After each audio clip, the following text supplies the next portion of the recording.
Probably Bruno. Yeah, I have 5 usually. I only have 4. It's either Nick or Bruno, one of the two. I just will check. Yeah. While I'm doing this, you can check it out. All right. So last week, we had picked up after the encounter in the city of Drapshire. You guys had helped defend the town. The following morning, you woke to a storm and the lady Illeic screaming. From there, Zaka, like we were talking about, you did the mind meld, helping to ease her out of her like weird madness state, and then Balthan, with your assist, you guys helped bring her back to a state of normalcy. After a little bit of debate, you guys decided to head off to the city of Caldor instead of going to the ruins that were a few days' travel from there. Brought several of the townsfolk with you, probably a good like 40 people, between 40 and 50 people.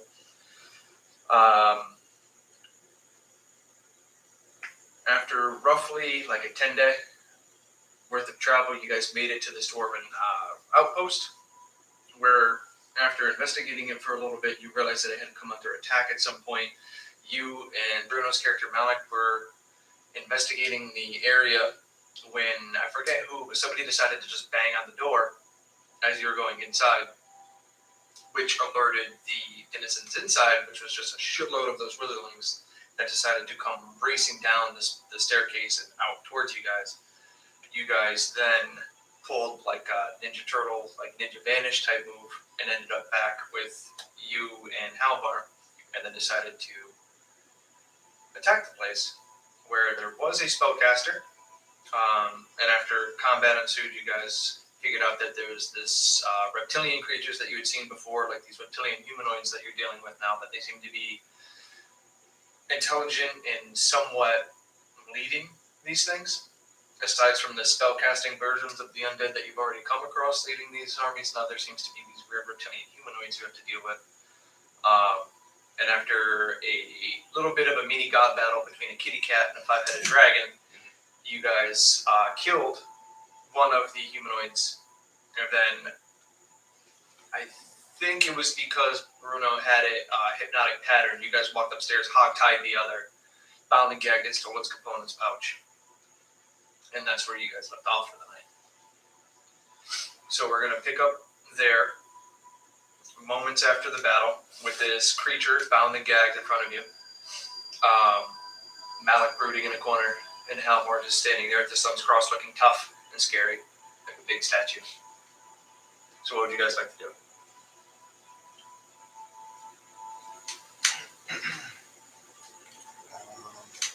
Is this creature awake? Not at the moment. Probably within a few, like Malik would let you know that within like moments it's gonna wake up from the spell. Yeah.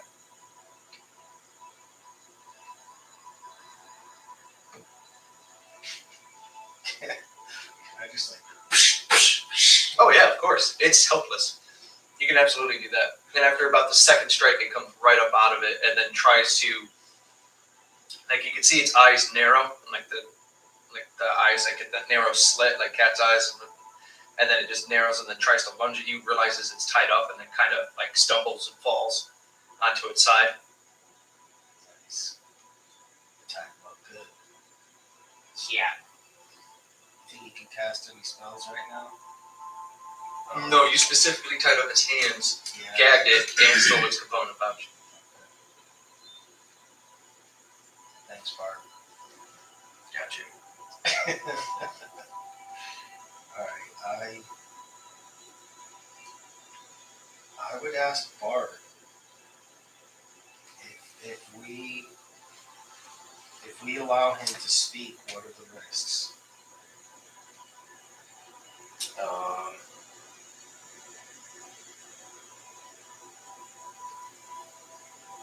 I don't know how to not metagame this one. Do you understand how spellcasting works? There are some studies of magic that could potentially still allow for danger with just the spoken word. So how how do we talk to this creature? Maybe we don't talk to it. And maybe we just have to find a way to get the information. What does that mean?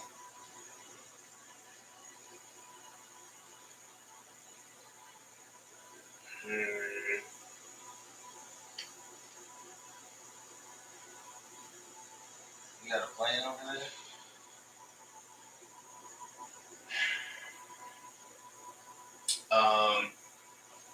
Is everybody with us?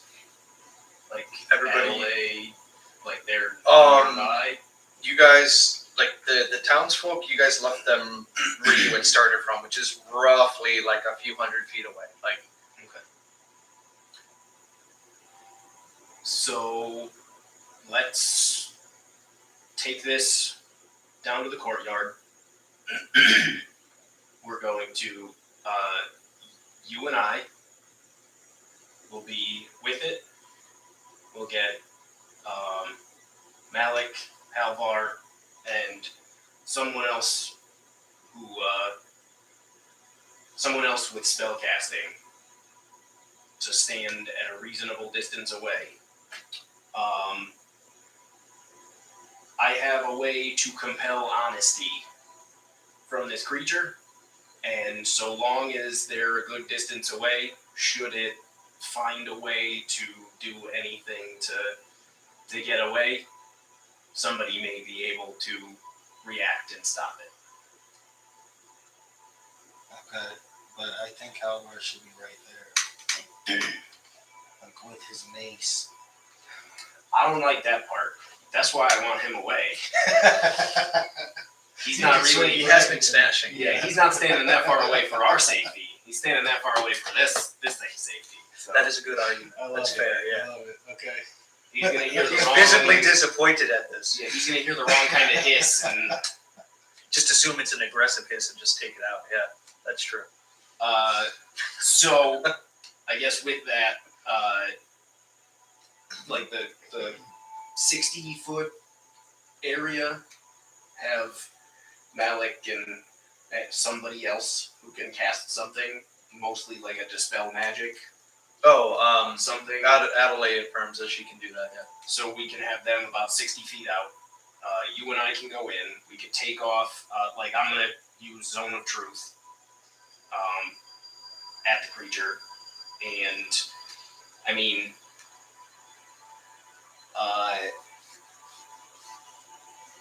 the reasonably high save. So like there's a decent chance, and then that's like the best way to at least know if we're getting valid. It's going to be a charisma 18 for the creature. So if it's a sorcerer and it can cast spells only by speaking, then it's going to have a high charisma. If it's just a regular wizard, chances are it's going to fail to save. And Intelligence, yeah. so, we're kind of a Depends on a real what flavor of front-loaded. spellcaster it is. Yeah.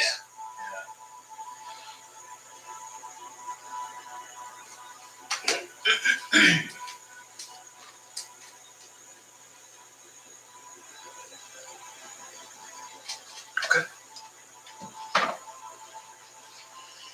I'm just going to preemptively mark that off. And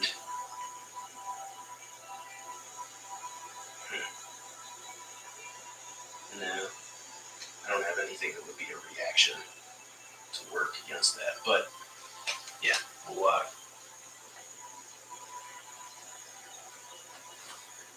Okay, so we set up a perimeter. Okay. Yep. Malik, Calvar, and Adelaide make like a weird little triangle compared to you guys. Going in. Havel's ready to smash. Okay, so it's a zone of truth. Mm-hmm. You go forward with your zone of truth.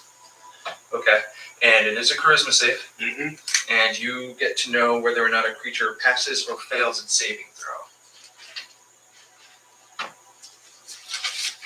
That would kind of suck if you didn't get to know, because you'd be like, "Are you telling the truth?" Yeah, that'd be. Well, I mean, I wish they didn't put that into the spell. Yeah. You know. So it's It would like I make guess it more. it's one of those ones where like you would end up knowing because if the creature tried to lie, you get feedback from that. Yeah, that's so true. if you That's never a got good any point. feedback, either they're just telling you all the truth, but I guess that does introduce the whole like. Yeah, but I guess they kind of go around that because right in the spell description it says like I can be evasive and I don't have to tell like directly tell the truth. yeah. If I would like if I was gonna lie, it says the affected creature is aware of the spell and can thus avoid answering a question, or it could be as evasive as it can, as long as it remains within the boundaries of the truth. We would also like to like drag the dead priest within sight and like drop him. Just your brother? No. He's a sick fuck. The dragon guy. Oh, the one you melted his face. yeah. So we want the body like far enough away. It's in the courtyard it's a already. tasteful He distance. left it in the courtyard. Just want to make sure homeboy can see his buddy. His over there. buddy. Okay. And no, be evasive all you want. He tried to be evasive too. What's your 18. 18? It fails. It fails its saving throw against the. Okay. In 3, 2. And just stays left.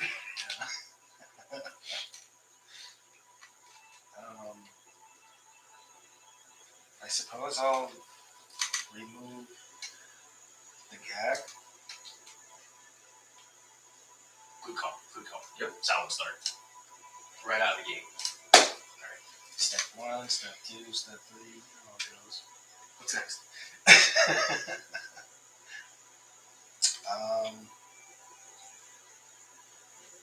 I think the first question I would have is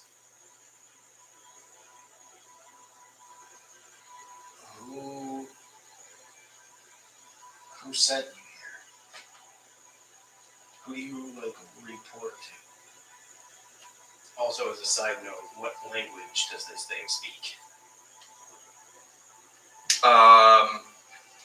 This might be the one. So Fingers crossed. it's speaking Draconic. So close. What do you have?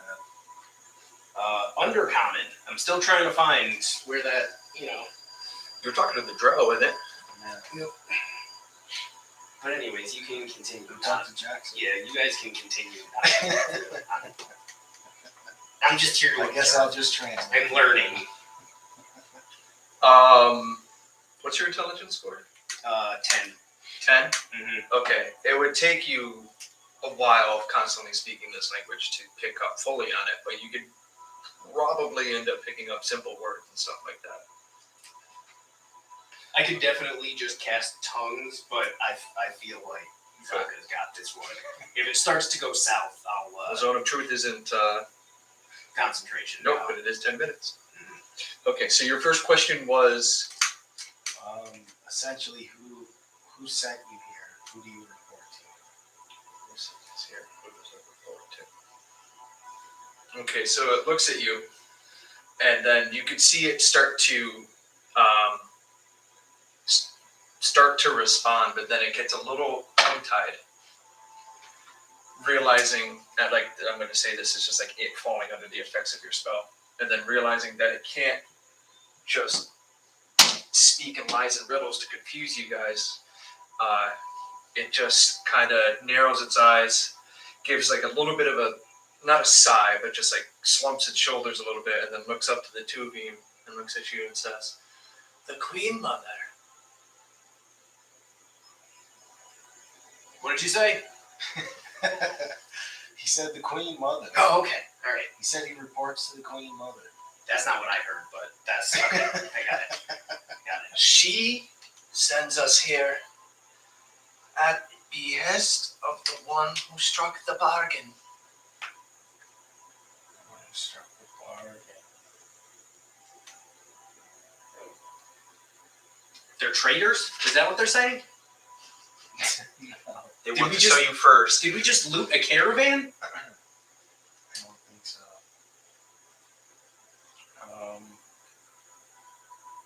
Are there others in the area like you?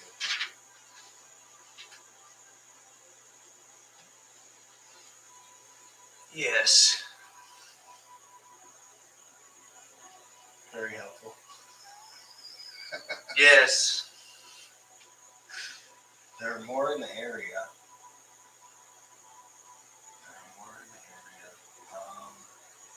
Area is kind of vague.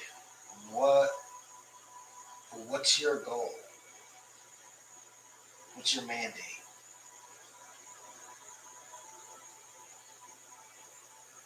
We will assist in the conquest of this world. Okay. All right, Hillary. Okay. And who was this to you? Brother, comrade,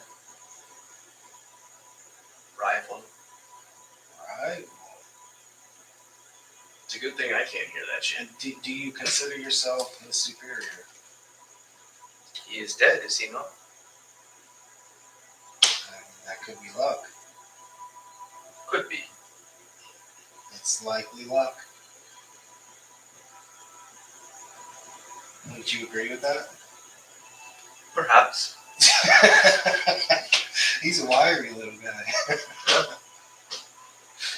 Like the more you're talking to him, the more you realize that there's definitely an intelligence behind this thing. It's not like Yeah. So like, if we could find out like where the other ones are. Are there others that you know of between here and Caldor on a direct map? yes. And no. Yes and no. We are where we are ordered to be. And how often do your orders change?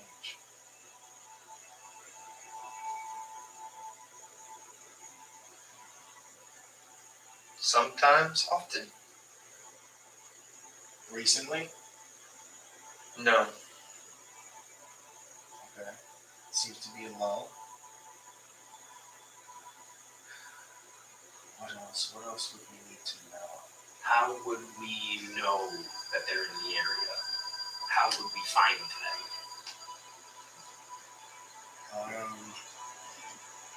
Yeah, but we gotta be direct with this guy. Are your compatriots all in outposts like this? Are you saying? You're asking if like all these people like him are in similar outposts, like doing the same thing they were just doing? Yeah. No. But also yes. I love this guy. Right?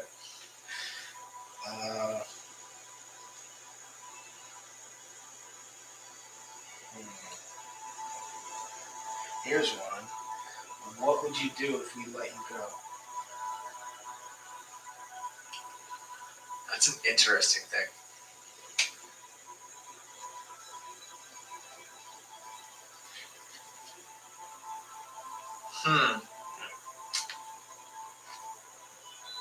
I would.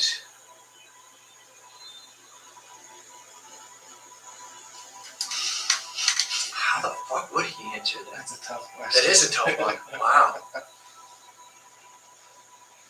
Can't outright lie.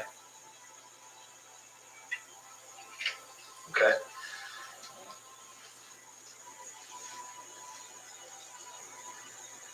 I would ask the Queen Mother how she would best like to receive your souls. And I would love to be the one to present them. She will give me many boons. You didn't hear that, but I don't think we're letting this guy go.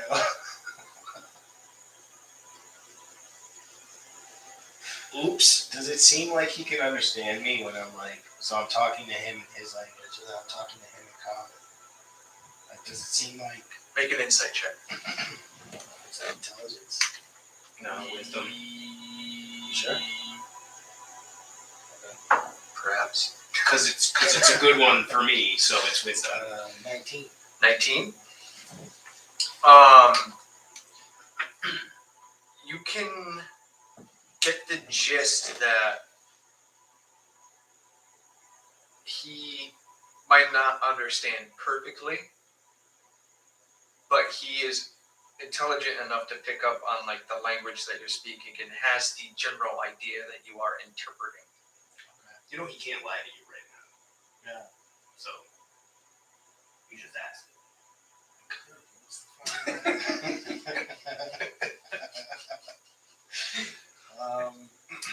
Yeah, so from what I've gathered so far, and I know we're running out of time on this, so true.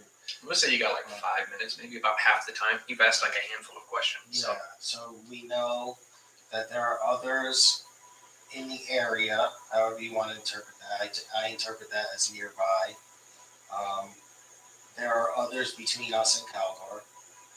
They may or may not be in outposts, and we cannot let this guy go. How are we gonna know if we're in danger from these guys? Like, how are we gonna know that they're nearby, that we're approaching something where they may be? That's.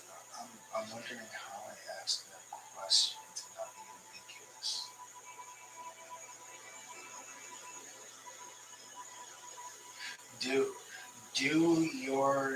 Do your kind always travel with hordes of the undead? We share a common goal. They are fodder. We are legion.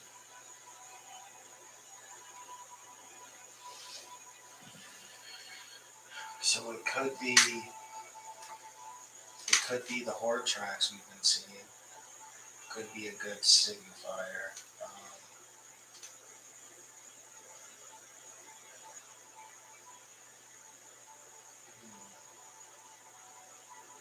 Just kind of leans in towards you a little bit. He goes, "You wish to know where we are?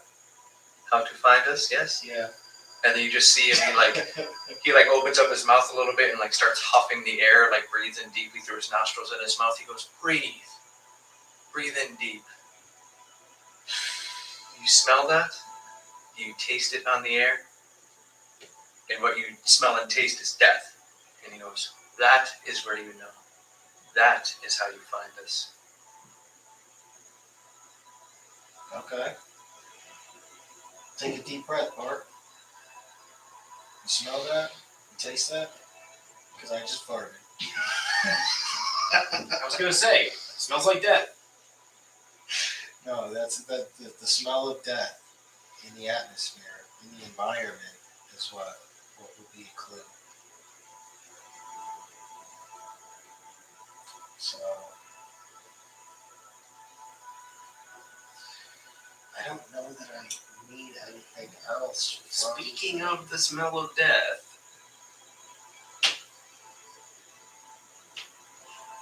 my skin's kind of crawling a little bit, so you just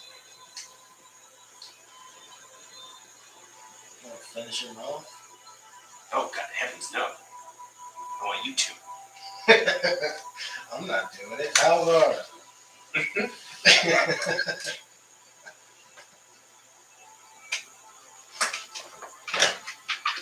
Caldor. Get out of here! Fucking really? That was the moment you walked in. Wow! Oh my god! That's I'm recorded. Wow! I have arrived. I'm gonna go hit the bathroom, and then we're gonna. Sit down. Like that was weird. That was really weird. Okay. He literally just called out for you, and you just appeared. like Caldor. And then you appeared, dude. Wow. Oh, that was crazy. Lance,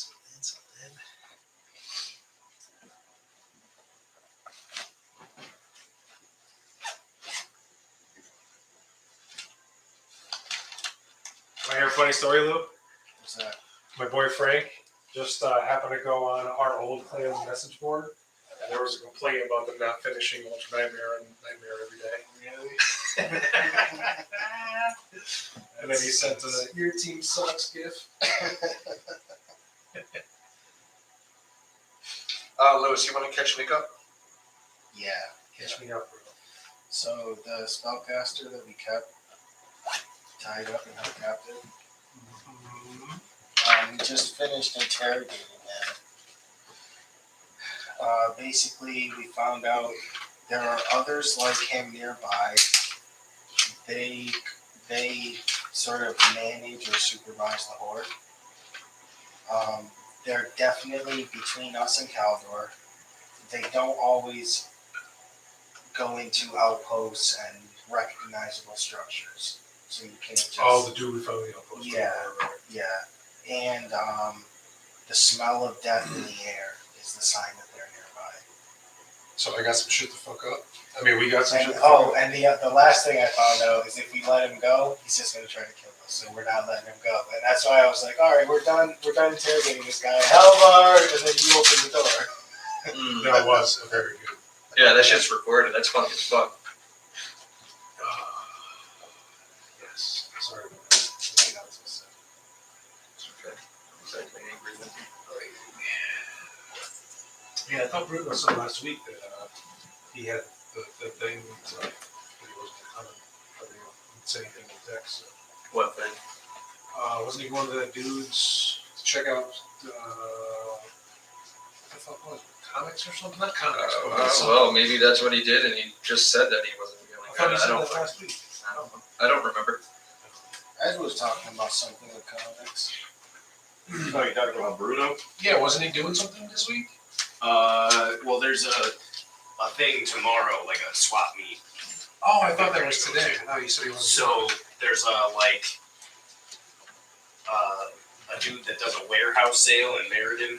Yeah, I remember, but that's he like- was talking about it. I just didn't remember. That's in the morning. So I think he said he was gonna try to hit that Oh, I see. in the morning, but Nice.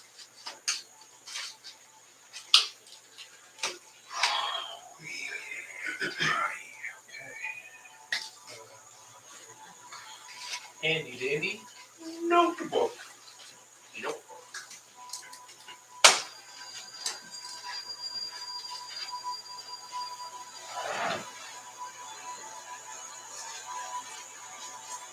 Yeah, you got some nice books.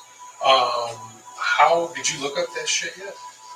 Did you see because if you're just doing block damage with Demitha and Rushguard, you're gonna be fucked for Spirit Affinity because of the speed debuff. He's gonna throw your fucking shit off. Yeah, that's why I got Tamara. All right. She cleanses passively every turn. Oh, every turn, even that little time. We'll talk later. Sorry. It's okay. All right. You guys are done with the interrogation? Positive? Right?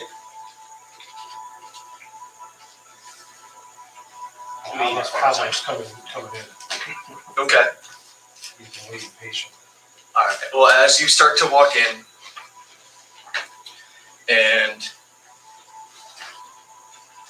you are obviously not hiding your intention, he just looks at all of you, and then you see him.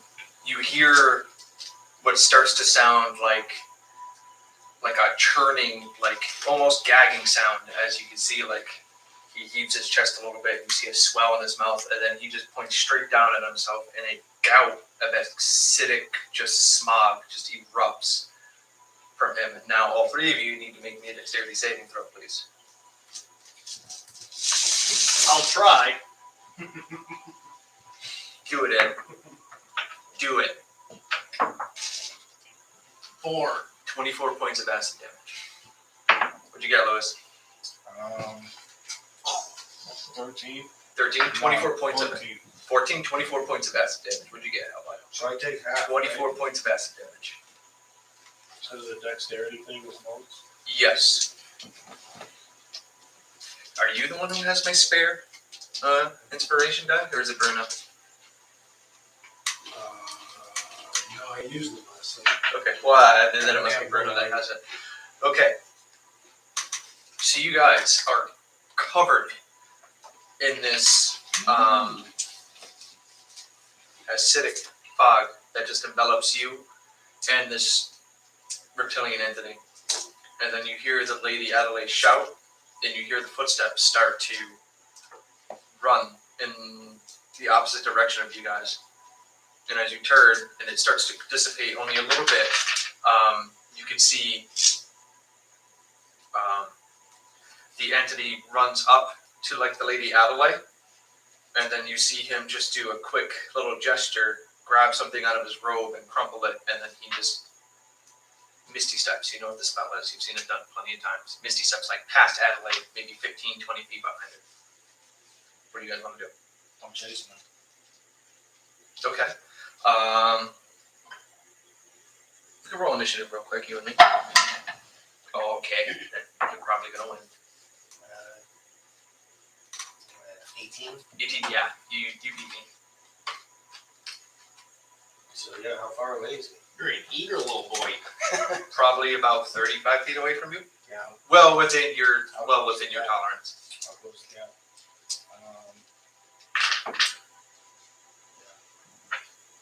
Try with that. 16, 20 something. Mm-hmm.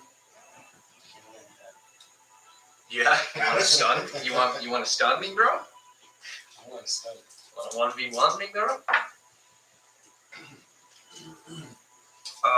What is it? A con save? Yeah, 17.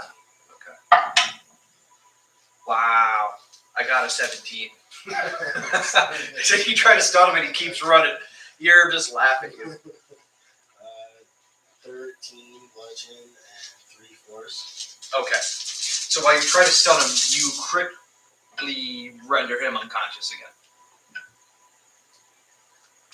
Alvar. Caldor comes running in. Okay. Creature's helpless. You don't even need to make an attack roll. Yeah, I'm kicking this motherfucker's head. Do to it. the ground with my lady. Do it, buddy. Do it. Roll your temporary HP. It's not a difficult thing for you to crush in this creature's skull. Hey, 9. That's not bad. I'm just picturing what would have happened if I ninja'd or told the dead in while he was swinging. Just explosions. But just like steal the kill right out from under him. Right? I think everybody's been doing that to you lately too. Maybe not last week. I think you got a few last week. My lady doesn't like that. Got shin kicked. It's all right. I go for quantity, you go for quality. It's worked out so far. It's fair. Okay. So, after that brief exchange, ending with Halvar just caving in the creature's skull, the body kind of just twitches, like spasms violently for a moment, and then just goes still. And the occasional like flutter of a finger or its leg as the last little moment of life filtered through the body. Can I search him? Sure. You'll search You around. there's not much on him. He's got his body is covered in scales like a natural armor. He's got like simple leather strappings, mostly used to like carry things like the component pouch and such like that that you've already removed from his person. You do find there you go. You do find 2 potions of greater healing on him. Nice. Can always use those. Has Halvar experimented with chemicals in relation to No, I was never an blacksmithing? altar boy. What? That answers all my questions. I'm sorry, sir. Have a nice day. No, sorry. What were you saying? Have you ever fucked around with like poisons and stuff with blacksmithing? Blacksmith. No. Poisons, no. Acids and such, yes. Oh, okay. Yes. So this dude got like a sack of acid in his throat, I think. Ooh, And it that's a seems good like point. some pretty Fuck potent this up. one. So The old acid sack, yeah, we want to try to have Captain Dexterity over here remove it. Take that sack. Take that sack. I don't know why you're chanting to yourself, but you're the one with the nimble little fingers. It gets me packed up, man. Oh, okay. All right. I'm gonna cast guidance on Zaka. Oh, okay. So you want to go for the sack? Yeah. You could make me sleight of hand. It's an acid sack. You want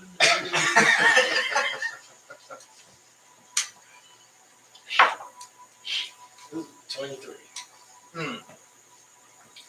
Okay. So you can see that there's two smaller ones that like feed into a rather larger one. And your best guess is that while like both of these are kind of mild, like in their own thing, because like something gets on the knife, it doesn't really seem to do anything except for leave like a little bit of a singe, and it irritates your skin like a son of a bitch. You can see that apparently it gets mixed in this little like gullet sac type thing that's separate from its esophagus and everything like that, and then it can spew it out from like a separate little like esophageal opening inside of its mouth. I don't know what the fuck that would be called. Different pipe. That's what I Yeah, different pipe. That's what I Different pipe. So how far? We got this one and we got this one. Haldor probably got some empty jars or whatnot. He's gonna So stash we mix those up. them together when you make things hurt. From the doctory one of the group, probably put the whole sack in the jar. Don't just pour the liquid in the jar. Oh no, yeah. Or it that's may. What, that's what I was saying. And I also want to say, just as a point of flavor, the guidance that I gave to Zaka, I want that to be like all of a sudden he's having fucking like the air math in the Hangover, but it's like rudimentary stick figure drawings of dragon person anatomy just popping into his head. Right? It's like, I know people have these, and this thing clearly has it. It came out of his mouth, so it must be attached to the throat and the butt. But what's in between? I like that. Exactly. That's all Zaka knows is throats and butts. And dicks. Okay. I'm hoping that's where that would go. Thank you. Thank you. All right.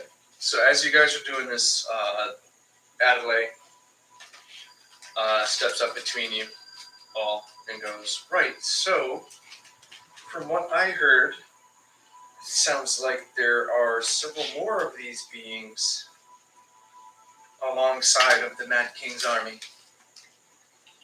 Right? Well, Yeah. The more the merrier. it's a good thing they were relatively straightforward.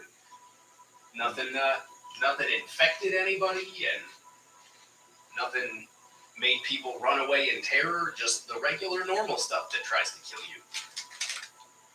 She just nods at that. Because, yeah, I've seen what happens to the people that get infected. Lost a lot of good people that way. Oh, good people. Yeah. Yes, we've had some good people get infected too. And then Zaka. Yeah. Sorry, I'm just a human. You just love telling people I had chlamydia that one time. I believe it's spell media.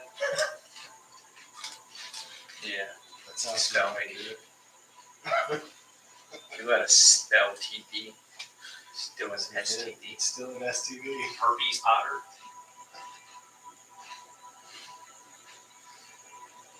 Yes, there are more of these, and they're definitely between us and Caldor. It's not gonna stop me. I'm going home. Okay. She looks at you once. She goes, all right. Well,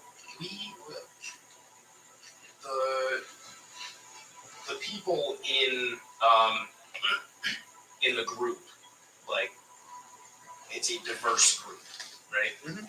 Anybody of some sort of like animal type race.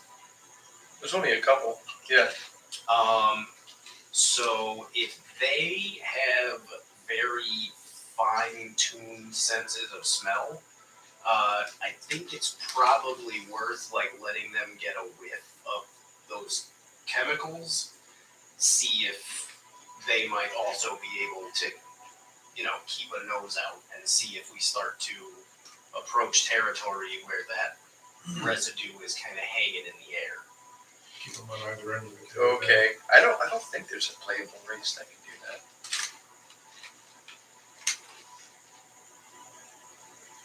Yeah. No, I know there was. Well, we had fucking Figment. He gets his that bonuses. He wasn't his smelling, advantage he was on. looking. I thought it was anything. I forget. Oh, what it is. dogs. Dogs have the bonuses to perception on Yeah, the spells. wolves can do that. I think if you're like the shifter, maybe, but I think you have to be shapeshifted. Solid. I'll just go over and find the wolf. Okay. It's my spirit animal. What could go wrong? A lot. You got a shitty spirit. Like just gets eaten by wolves. People End of always campaign. say that's my spirit animal without questioning. Maybe your spirit sucks too. What's the worst that can happen, you guys? I'm sure I could track down the wolf.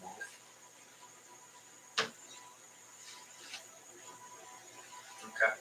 So Adelaide looks to you guys. She goes, "All right, finish doing what you need to do here. Have you bothered to look inside at all?" Briefly. Okay. Well, I don't know if there's anything worthwhile in here, if it's been destroyed. I'm going to go get the townfolk ready to start moving again and see if there's any worthwhile armor or weapons in this little caravan here that might fit me. You might have some. Just take it all from Mallet. What's your weapon of choice? She would prefer a longsword, Giant dick nunchucks. although any one-handed weapon will be sufficient. I know I have a bow. That She just laughs and she's like, "Oh no, my boy, javelins are my thing. I'm not really a good shot with a bow. Although, give me a good sword and shield, and I'll be right in the front lines of the shield wall with you." Howler's going to send a couple of extra 3 javelins her way. Oh, nice. Okay, good to know. I do think I have a long, great fire, great sword.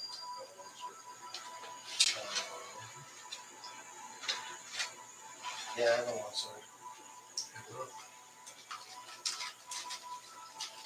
I have my How original. long is your sword? I have my original long sword. Pulls out of his fucking dust. Right. Just falls apart. Oh, sorry. It's been there a while.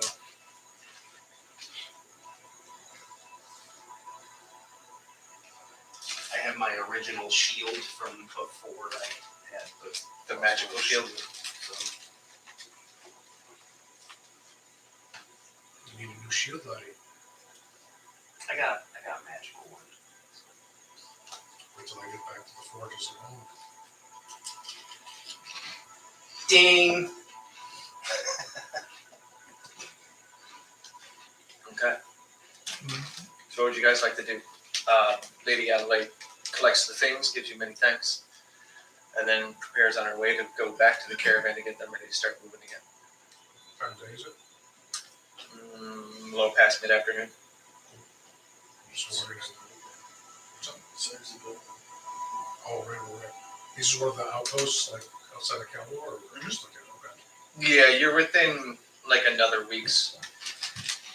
roughly another week's march. With all these people, it'll definitely probably be closer to a week's march to Caldor. You know, this is one of the many scouting relay stations that as the patrols go out, there's places for them to stop, refuel, eat, drink, swap stories. Yeah, eat, drink, and be merry. So yeah, give the place a once over. See if any kind of supplies, food, weapons. I'll take you upstairs. Okay. Just run up the side. All the way to the top where the turrets are. To the window. Oh, back into the window on the second floor? Okay. That's only the second floor. There's another floor. It's like 3 stories tall. Good to know. You should take the third floor then. Okay, but we should probably all like go up to the third floor at the same time. In case it's Too late, party's already split. You all die.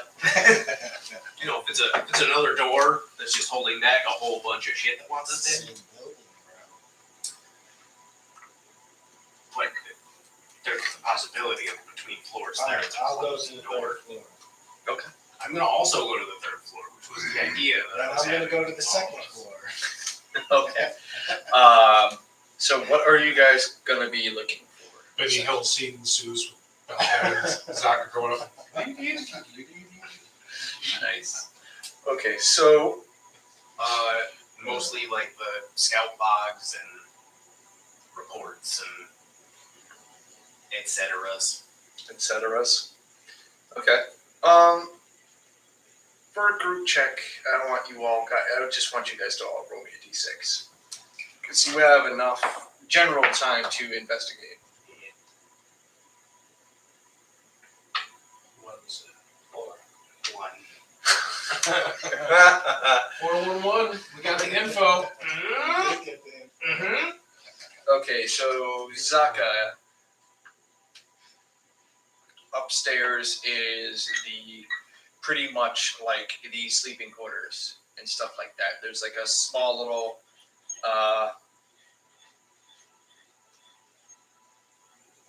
pretty much just a small little section where there's like several bunk beds stacked up. The whole thing's in disarray. There are quite a few corpses in here. Some of them are in various states of getting their armor on, and some have weapons in their hands, some do not. So these are. Is it like all Dwarven or like a mix? Mostly dwarves. Mostly dwarves. There are some humans in there. There's even you see what looks to be the remains of a tabaxi. Are there any undead corpses? There's roughly like 5 or 6. Does Halvar see any markings for clans that like gore markings? Or You don't see any Clan Goran ones. You do see the foam and mug standard of the battle hammers, which is that's pretty much the family that's in charge of Caldor right now. okay. I'm gonna have to sit down and let the bone up on all the Halvar stuff. Mhm. It's been a long time since Yeah. If you guys got a bone, We're gonna bone up. We're gonna bone up, and it's gonna be glorious. And we're gonna make you watch. is there a tip function through YouTube? Yeah, of course. Donations, buddy.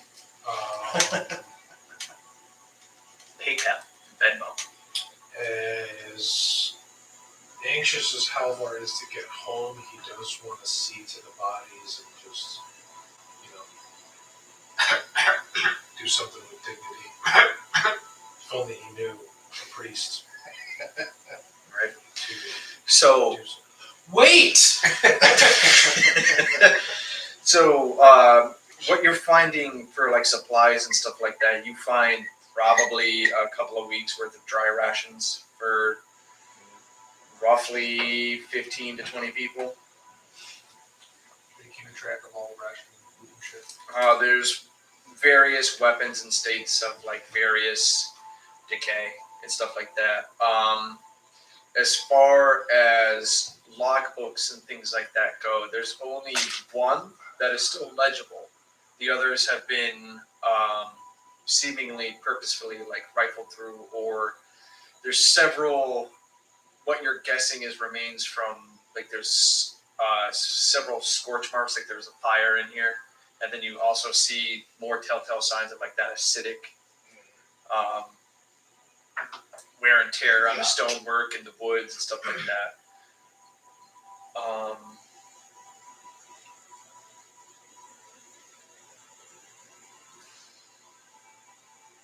Let's see.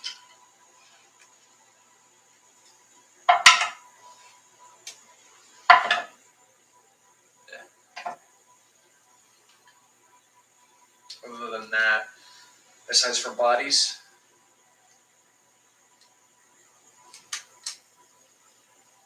You don't find all that much. Is there anything specific you're looking for in these logbooks?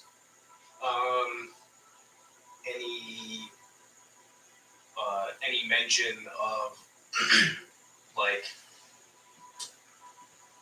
to be hyper specific, somebody mentioning that like smell of death recently, but any mention of travel between two of the stations where somebody ran into some of what we would know would be the undead thralls, or anything strange like that. Just specifically somebody saying traveling from here to here in there. Okay. So you would know that you guys are on like the easternmost, pretty much like the easternmost edge of the southern continent. And the best you could find in there is several weeks ago, there was starting to be mentions of incursions from like the western outposts.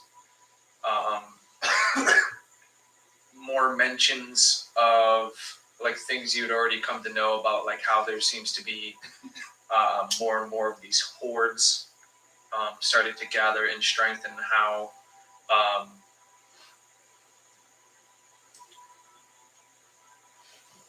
like certain areas are seemingly to be overrun.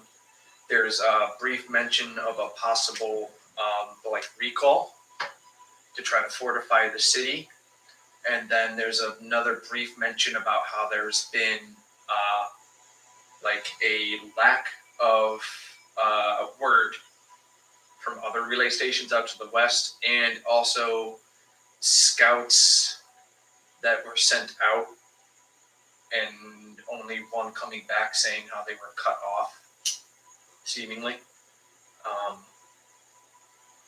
No specific mention about the smell of like death, except for what you guys would know, like you come to know as the hordes showing up here and there. Strange cries in the night, which you guys recognize as more than likely mentions about like the thralls. And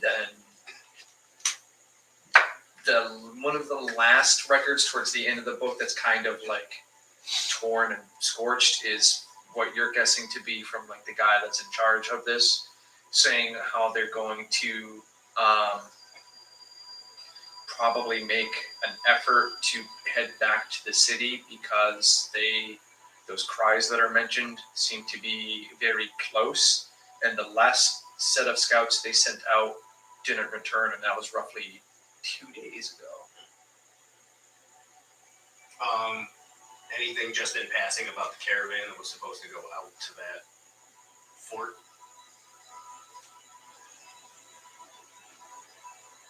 Roll me a d6. 4. Roughly 4.5 weeks ago. 5 weeks ago. So it left, and then we got like nothing after Yeah, that? nothing about it coming back.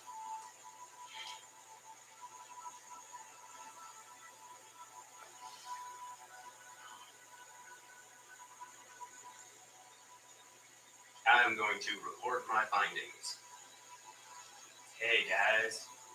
He shares this newfound knowledge with all of you. And I will tell Lady Adelaide that there was mention of Caldor did keep their word and send the caravan, but clearly it never made it to them and never made it back here. Okay. That would be Elijah and Sander. The Oh, two right. people that are like People in are- charge of yeah. the city. Right, Yeah. right. And given what we've heard, we should probably make all haste we can to Caldor, because that sounded good. Sounded like you're being surrounded. Well, the good news is we're going to be breaking through the back of what's surrounding them. The bad news is They're going to be breaking through the back. we're completely cut off from them until we break through it. So I think I'm waiting for the bad news. Mm-hmm. no matter how quickly we get there, I feel like the situation is going to remain relatively the same. So we can prepare. So And you then told me we're gonna slash. have to kill some stuff on the way home. Mhm. And I'm not hearing bad news. Right, there's going to be a snack waiting for you outside the doors of Caldor. That's This is good news. Snack attacks.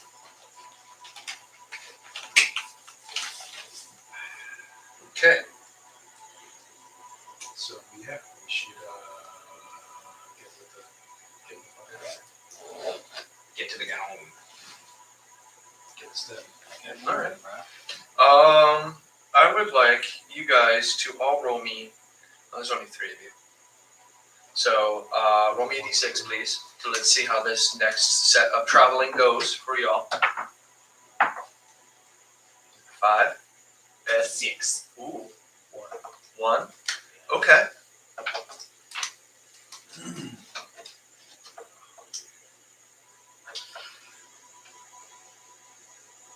Roll me a d20, Lewis. Fuck water. Okay. So, the most part of this travel goes fairly well. The weather stays relatively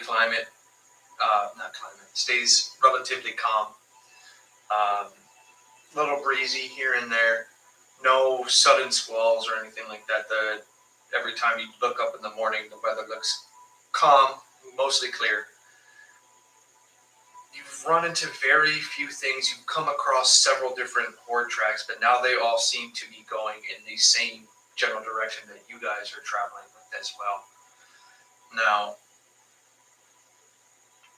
you come within probably another day or two of Caldor. One of the many sloping hills that's still littered with trees before you come out to the cleared, like almost plain-like section that is within a few miles of the city itself.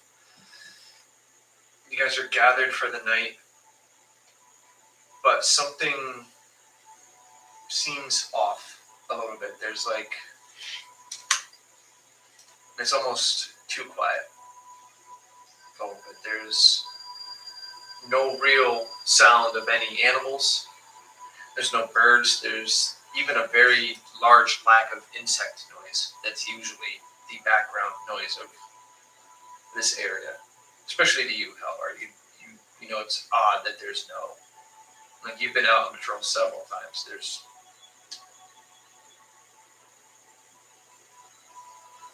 So do we all notice this? Yeah, it's kind of apparent. Like, it even sets like everybody else in the caravan. It sets them like on an edge. Yes. And we're still traveling, or we've stopped? We're stopped for the night. You stop for the night. Yeah. This is more towards the tail end. You maybe got like another day or 2 to go.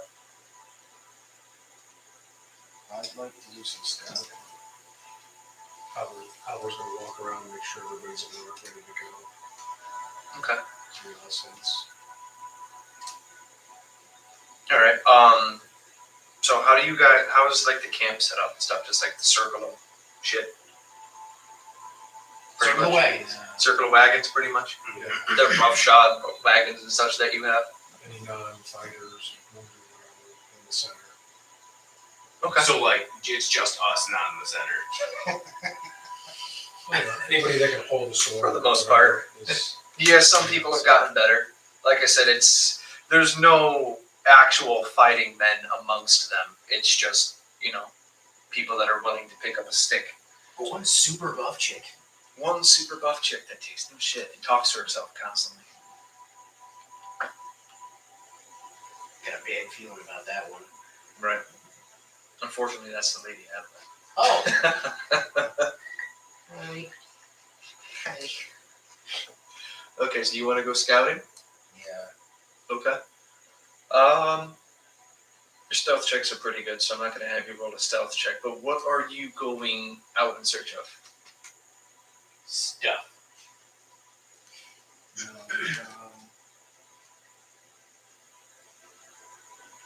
I guess I'm trying to listen. Like, I'm trying to move as far as I need to from our camp to not hear them Mm-hmm. and just see if I can hear anything happening around me. Okay.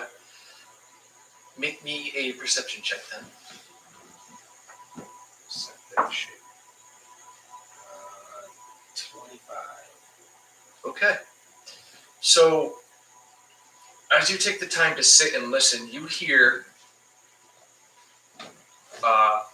you get used to the lack of sound, and then slowly but surely you hear the telltale, like, dragging and, like, thudding, and then you hear, like, the weird little off moans and, like, rasping voices that you come to know from the undead.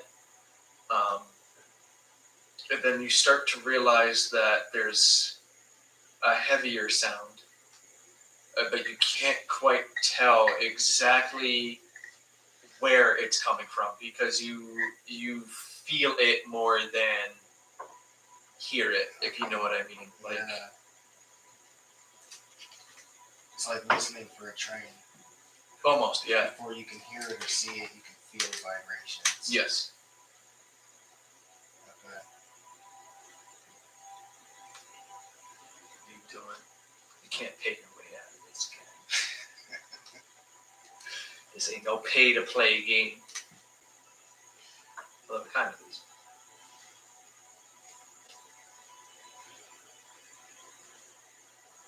Yeah, I'm gonna go back. I need to Okay. let these guys know.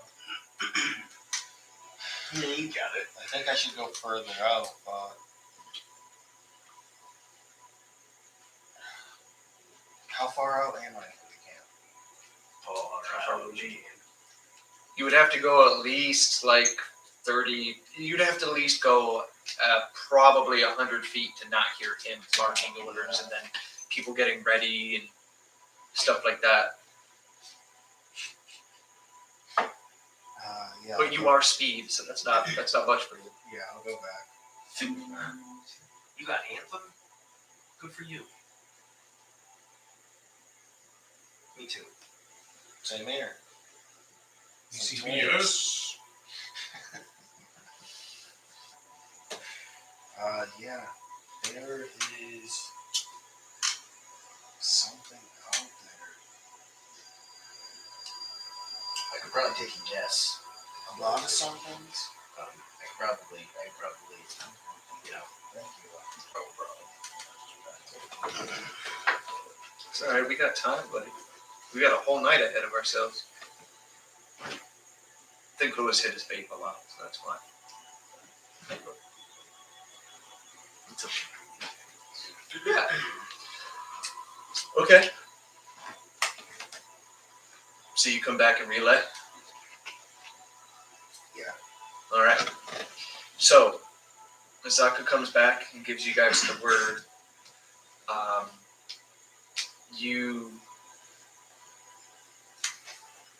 all are starting to get ready. The wagons have circled. The men and women that are willing to stand up and try to fight for their lives are getting ready, and it's still oddly calm and quiet.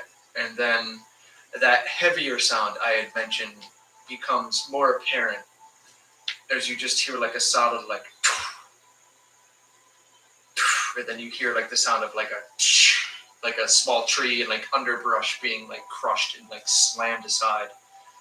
And then slowly but surely you all start to see little, you know how like animals that can see in the night, like as soon as they get close enough to any source of light, like that weird refraction shows up. Horror stories, you see it in the backgrounds and stuff like that. You start to see that around the entirety of your thing. And then as that heavier sound comes crunching in closer and closer, you start to see just several witherlings just start to flood out. Like they're not moving terribly fast. Like these things don't move all that fast. And you guys maybe got 15, 20 feet away from all the different tree lines, and they're all just starting to flood out right now. Just one after the other, just rolling, like a weird rolling undead tide of just flesh and nastiness. Roll tide coming in, dude. So I need you guys to roll initiative for me, but you have like, it's not a surprise round or anything like that, but you can have a prepared action that you're willing to do. Yes. That's not bad. How do I want to just enter rage as prepared action? Okay.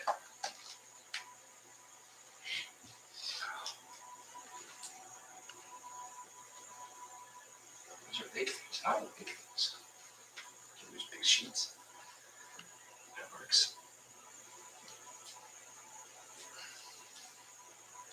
Big sheets. Big sheets.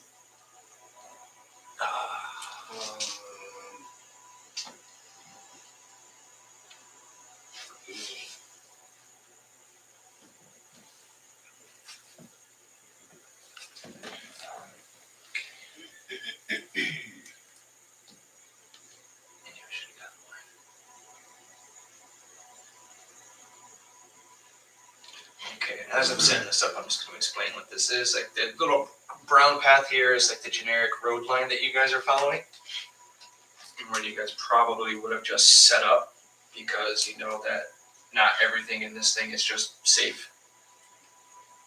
And then I'm going to say that these darker green ones are going to be the tree lines in which these creatures are coming out to you. So you're going to have some space. You could have left that there, Nick. It's good enough. It's all good. You could have left your sack on. Yeah, you could have left your sack on there. Yeah. I might drop my sack down later. Just plop your sack wherever you want. I You mean, just gotta make sure you clean it up. And I'm gonna say this light green one over here is also one of the tree lines. Just for your reference. pouch right there on the table. Okay, so you guys are with Lady Adelaide. Now, let me just bring something up because it's relevant for initiative rolls. I just need to be able to tell you what it is exactly.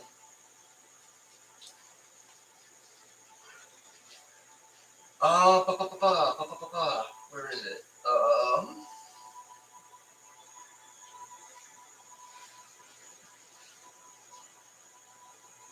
Oh, okay.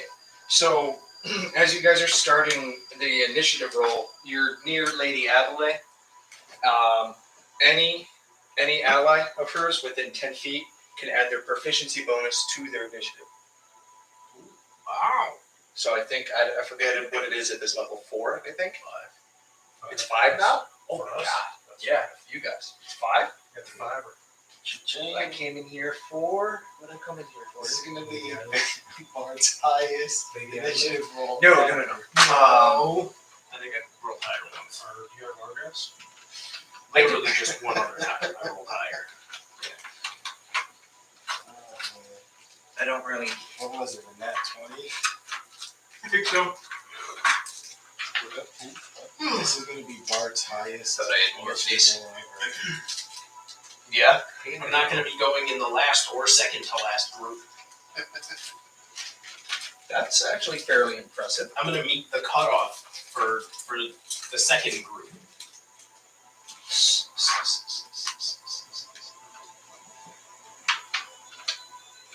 Okay. I'm gonna say that these things, you guys can pretend that these are all like the relative wagons and lines and stuff like that for now. How's that sound? Good enough for you guys? Woohoo! Sounds good enough for me. Okay, so boom, boom, boom. We're gonna pretend Malik's soaking in a corner today. This was after a few days of travel, right? So this is like after a long. We've had no. Oh, shit. Fuck you. Even better. Yeah, you guys got all your stuffs back. Because I was just sitting there like, oh shit, I didn't look at any of this. I should have healed. I was just thinking that. I should have healed. Fuck yeah. I don't think I have an initiative bonus.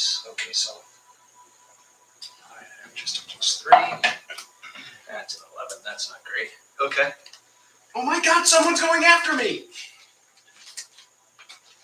Winning. That's what it feels like.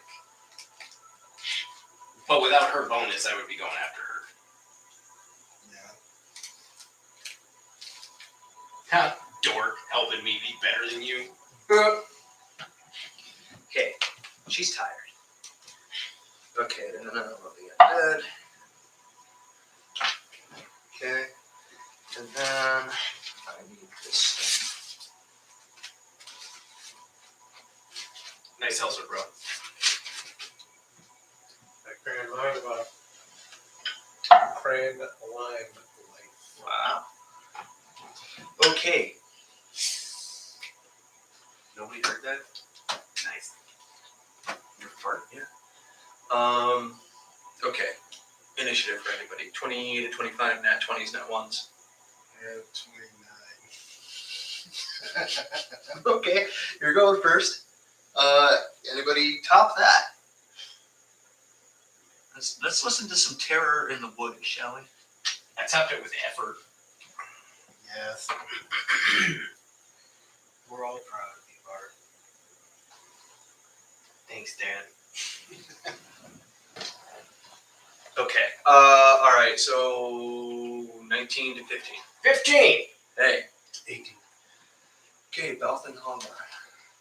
Okay, so these undead, and then it will be Adelaide. And then, oh no, Balth. Halvar got an 18 and you got a 15. Okay, so Halvar, Balth, and then some. You can just give me his 18. Yeah, that's cool. That's cool. Or should I just run away as fast as I can? Yeah, just run as far away as you can. Okay. Just run up to the now it's time scariest for thing, these things. fail your wisdom save, and then be terrified, and then be too far away for my spells to help you with that. That's the game plan. Ready?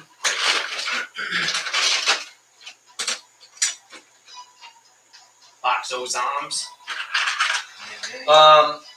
Just because these are the easiest things to help tell the Witherlings, and as you guys have surely noticed, that the Witherlings are literally just a rolling tide of just fodder and death to help soften shit up. Until Alvar gets swarmed, he's got some shin kickers. You'll get shin kicked to death one day. I'm waiting for it. You know, like the last boss fight, you just get shin kicked to death. Your last HP. The one entity to like take down the whole universe, like save the campaign, and you just get shin kicked. You know? Ow! My shins! Okay. That's exactly what it was doing. So to help differentiate things, I have like normal minis that I'm using right now, but they also just fit like the motif of the Witherlings, like their looks and stuff like that. They're just like generic zombies and whatnot. Oh, these guys blend in with the grains too much. Now, so light greens will go there, dark greens will go here. That's segregation. Yeah, That's it illegal. is, and I'm employing it because actually, apparently, it's not anymore. Oh, So, well, that's nice. yeah. And I'm really mad that now I've gotten into Community and I can never watch the Dungeons and Dragons episode. And it's one of their best episodes yet. And I finally, I saw a reference to it in a later episode. Yeah. It's like, we're playing Dungeons and Dragons right now. I'm like, it's gone. Well, to be fair, the Dungeons and Dragons episode is like the absolute worst representation of Dungeons and Dragons. Oh, really? Like the way that they play it. I don't care that much about it. Yeah, like it. Well, so it's like I mean, I'm watching the floor. I just watched the Floor is Lava episode. it's kind of like it's kind of like it's kind of like if you were really into chess and then someone said that they were playing chess in an episode and it was checkers. Like it's just like Abed is rolling for everybody while he's DMing. Nobody, everybody else is just sitting there with their paper, like I'm gonna do this, and he's like, I think It this fails. is. I think. I don't know. That might not be. There's a couple times they play D&D. Yeah, like I said, man, Witherlings are not good, and they do show up in mass like this. But there's good news. So I'll find you a link to watch that episode. I'm going to unload it for you. I'm sure I'll find it. why did they take it down? Because Chang dresses up like a drow and he's in blackface.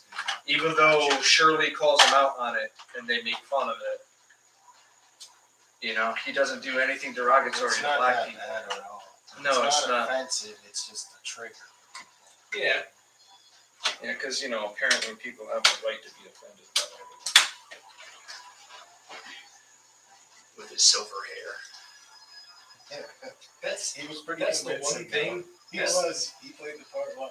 That's the one thing that I gotta give to Netflix over Hulu, though. Because, like, Hulu pulls that kind of shit all the time. Well, Netflix's Community's on Netflix, so they pull. Oh, then it's the opposite. Then I Well, no, watched it all Hulu's on on- Hulu. It's show. It's not like the streaming. Right. It's Yeah, but like I regardless. watched that episode before it switched services, like before everybody got all pissy, and like one of them hasn't been taking the episodes off. They're like, Oh, I got you. like whatever, we don't care. I mean, Netflix was cool for when like The silver If they were things trying to are get the your mouth civilians shut and such like that. So, does anybody have a little one action thing they want to do off the top? fucking rage. Okay. Can I shoot an arrow? Shoot an arrow? Yeah. I'd like to do that. do it. I guess I'll go for the blob over here. Do it. Yeah. Do it. 15. Not it.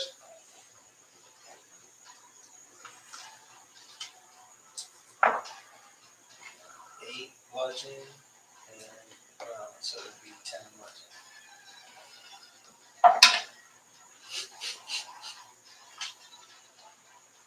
You blast away its upper torso, and you can see it instinctively kick out with its foot, but there's no shin for it to reach.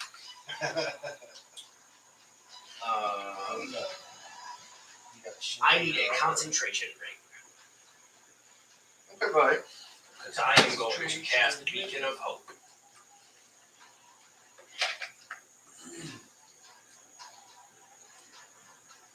And what does Beacon of Hope do for us non-spellcasting? All friendly creatures within 30 feet of Balthon have advantage on death saving throws, receive the maximum number of hit points from any healing they receive, and have advantage on wisdom saving throws. So you won't get spooked. And we have to stay within 30 feet. Yeah, it's ideal for you to stay within 30 feet. Is it a 30-foot radius? Yeah. What does that look like? It's not giving us much wiggle room there, Caldor. Well, on the bright side, obviously everything's going to come to you. Yeah, go outside the wiggle room and you start to do a little wriggle room. I mean, hey, man. That's pretty much, that's a good amount of room, technically. You ever heard of Hold the Line? Alright, Becca? you know what? I got you. Okay. Have our rage. Saka, you shot an arrow. Yes. You concentrated. Okay, so now we're going to go straight up into initiative, which is you.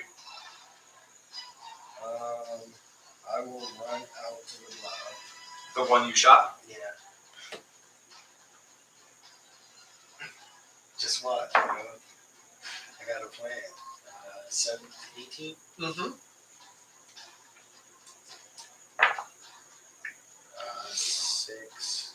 6 bludgeon, 9 3/4.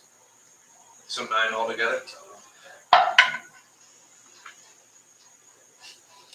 Alright, that's 10. So you take 1 shin kicking damage. You get shin kicked.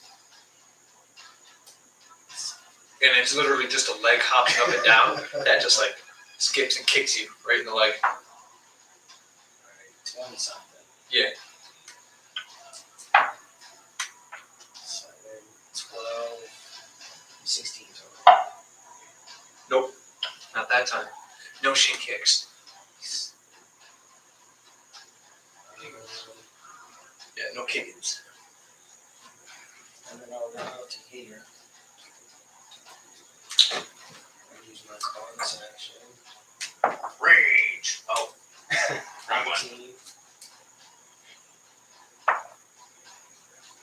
19 to hit for 11 damage. Shin kick. I just want you to know, for the record, I cannot hear the term bonus action without adding rage at the end of it. You got to.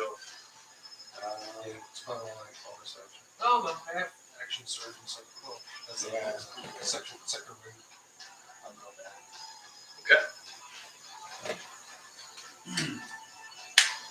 Caldor. Caldor is going to bonus action battle cry. You need to come up with like a fancy inflection for that one though. So everyone has advantage On saving throws and attack rolls for till the end of your next turn. till my next turn. Until your next turn. Or end of it. Doesn't affect me, so it doesn't matter. Okay. So it's bonus action, and let's start fucking swinging. I'm gonna come out this way. This way. Yeah, we'll go after shielding and fuckface. Shielding and fuckface. That's easily 25 feet for you. Huzzah! Hop right over. Like Diablo 2. Hop. Yeah, it's a 29 to hit. Yes. That's hey, so 17 Rougeon and 9 Radiant. So 26. Your radiant damage helps obliterate this withering. It cannot stand against you. Roll your temporary HP. Power of Christ compels you. Where's my crest? Power of To Christ. There's Dragon there's Dude. Warden. Warden's one of the most commonly. Well, no, it wasn't. Didn't I get my power from that vision? The dragon that I saw in the vision? Oh yeah, yeah. What about the titty mace? Bahamut. Bahamut. Power of Bahamut compels you. Platinum Dragon. So That's just another M&M, attack. right? We'll just take another attack. Who do you want to go at? Just whatever it is right now. So, yeah. Straight ahead to the blob. That's 23 to hit. Yes, ma'am.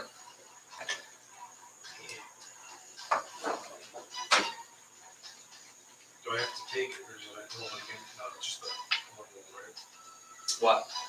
If it's a 1, I re-roll it. But if it's a 1 again, I have to keep it, right? Yes, yes, you can only do So, it once. okay, 11 bludgeon. 11 bludgeon. I love it. You get shin kicked. Everybody's getting chicken. No, look, in the shaking.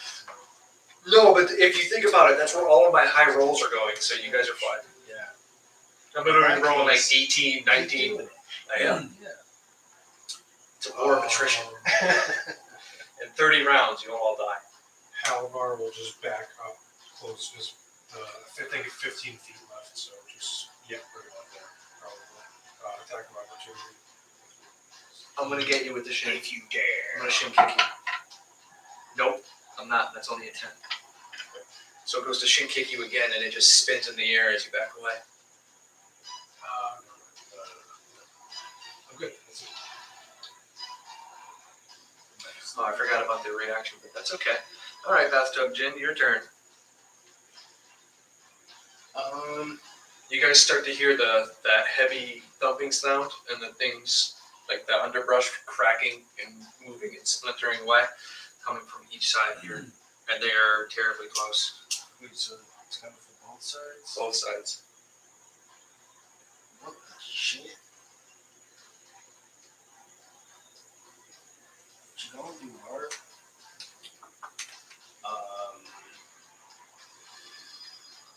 We're about to have some Lost World trailer fucking scene right here, bro. Yes. Where the fuck? Where are you?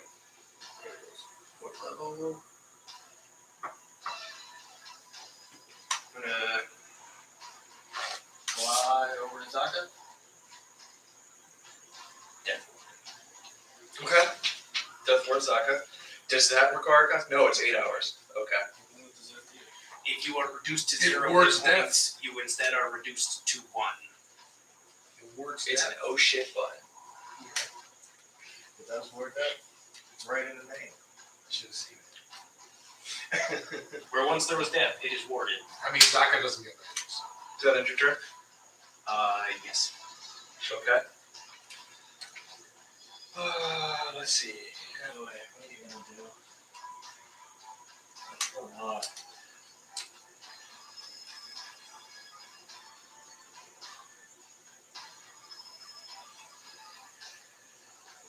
Alright, nope. I'm just gonna ready an action to fill a gap. Anybody within 10 feet. Oh, by the way, anybody within 10 feet of her gets to add +4 to their saving throws. So she's gonna sit there and just ready a javelin for anything that starts to come up to the line and fill in the gap. It'll be her turn. Now the undead turn. Oh, Halvar, my buddy. Calder's out there, buddy. Come on, baby. Come on in. Swinging and The banging. water's fine. Buddy. Here we come. It is just a press of undead. Calder's loving it. This would be a perfect I don't know those time. fucking. It's already- I don't know all those fucking villagers in my way, bro. I gotta be wearing a hyssop. Remember that circle? Yeah. Does it do anything to them, or is it just I'm supposed to see? Halvar. 18. Hits.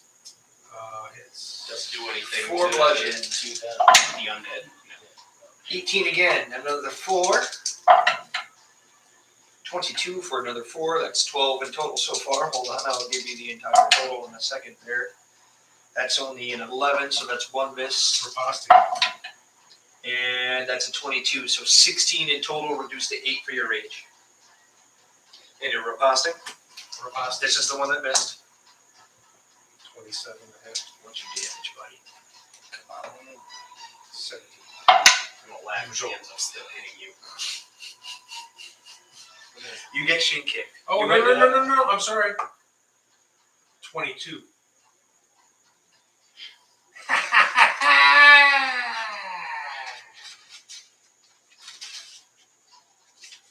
Shin kick that motherfucker.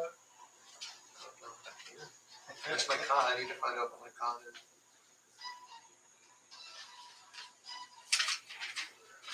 The con is that Keep forgetting you that. smell Yeah, funny those were damage. because you're an undead. I lost a whole page. Maneuvers. Get the, I pick, I will not all of them you do, but I picked ones that you can add damage to. Because why the fuck not? This is how far we're talking about. To a hammer the Here world we is go. Here we nails. go. Here we go. He's here to add damage and chew gum. He's all out of gum. Okay, so I rolled a natural 20, which is why I laughed, right? Oh damn! Really? But I only have a +1 to con, so Well, I have a natural 21. No, I have a 21, and you roll a 22, which means I do not. But the kicker is when this thing dies, swarms, and all of these things are going to burn their reaction to make more attacks against you. So another. That's a 20. That's 1 hit. That's a 7. That's a miss. 20 for a second hit. Oops, I killed it. That's a 14 for a miss. And a critical hit. So that's 8. 12. How close is he? Hold on, give me a second. I gotta look at the radius on the thing. He is. Oops, that's backwards. He's just within 30 feet, so I think that's probably your range. What the fuck was that thing called? It's that brooch that, or whatever, you put it on your shield that he made you, that's shaped like the Oketra It's thing. not a crit. Yeah, it's got 3 charges in a day or whatever. Okay, so we're going to assume that you stop. We know you have it. I'm pretty sure it's within 30 feet, which he's in. So instead of taking the crit, you're going to take a normal one. That was only 3 hits, so that's 12 bludgeoning damage. Reduce to 6. Reduced, yeah. Right. I'm gonna stay in the habit of just telling you what the damage is, Yeah, and that's then what I'm letting used you do your rage thing. So. It is Unless it's within something 30 you feet. tell me it's different. Okay. Physical.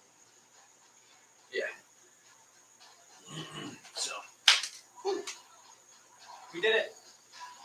Nice. Okay. Now the undead slam in and press against these people. They are doing their utmost. When it comes to things like this, they're going to hold things at an impasse. Like there's not going to be any significant like gains or losses from either side unless the fight starts to drag on. So it's going to be up to you guys to help turn the tide of this. At the beginning of this round, that heavy footsteps from each side, you see that on the road that comes this way, you see two different sets of eyes at each end.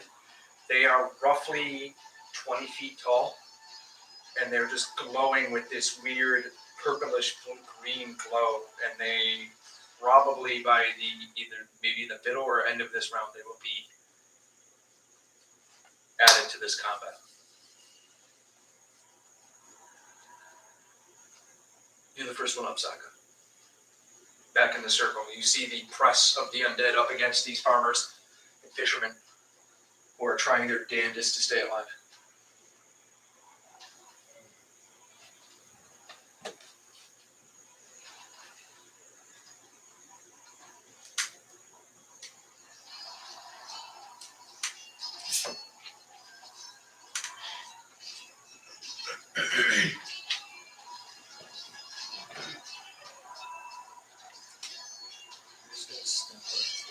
There. Bracers. Okay. Yeah. Oh, the bracers. Glass of Beals Coffee. Mm-hmm. You ever heard the Angela home street? No. They're so fucking. Do they find a way to work the scream into at least their song? I don't think they have it. Oh my god. I think just the fact that they There's like a blend. It's a 50-foot cone.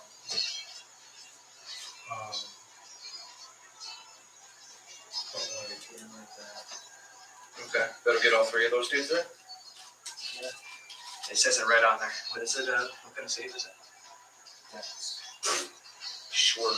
Okay, so 1, that's a 7. 2, that's a 12. And then a 13.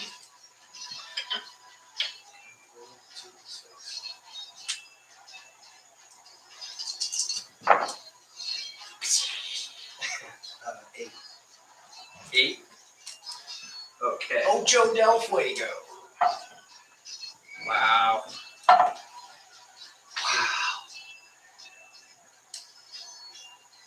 This is going to be funny. Okay, so these 3 get burned away, right?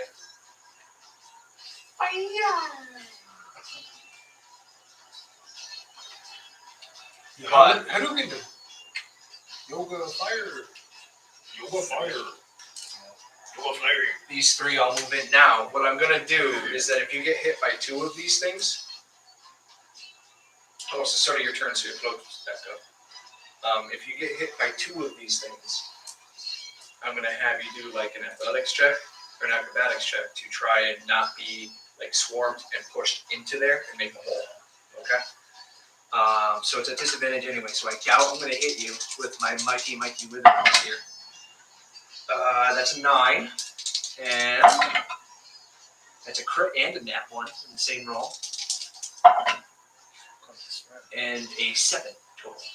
So as they all try to think, you just move out of the way all nimbly-bimbly. Treetop to treetop. Treetop to treetop. Do I look Okay. like a cat to you, boy? How about Swinging, baby. Swanging and banging. Swinging back. 20, 30, 20. Full. 13 Boujon and 9 Radio. Okay. You destroyed this one. Keep on swinging. I'm just going to start throwing my attacks at you. That's a 16. 21 for 1 hit. Get 2 more. 23. Critical. Nope. No critical, so that's still 3 hits. 4th one. He said no. 19. So that's 4 hits for a total of 16 damage bludgeoning. Oh, wait.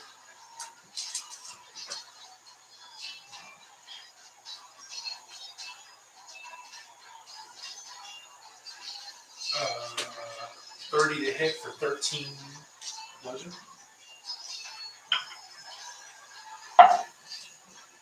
You get shin kicked.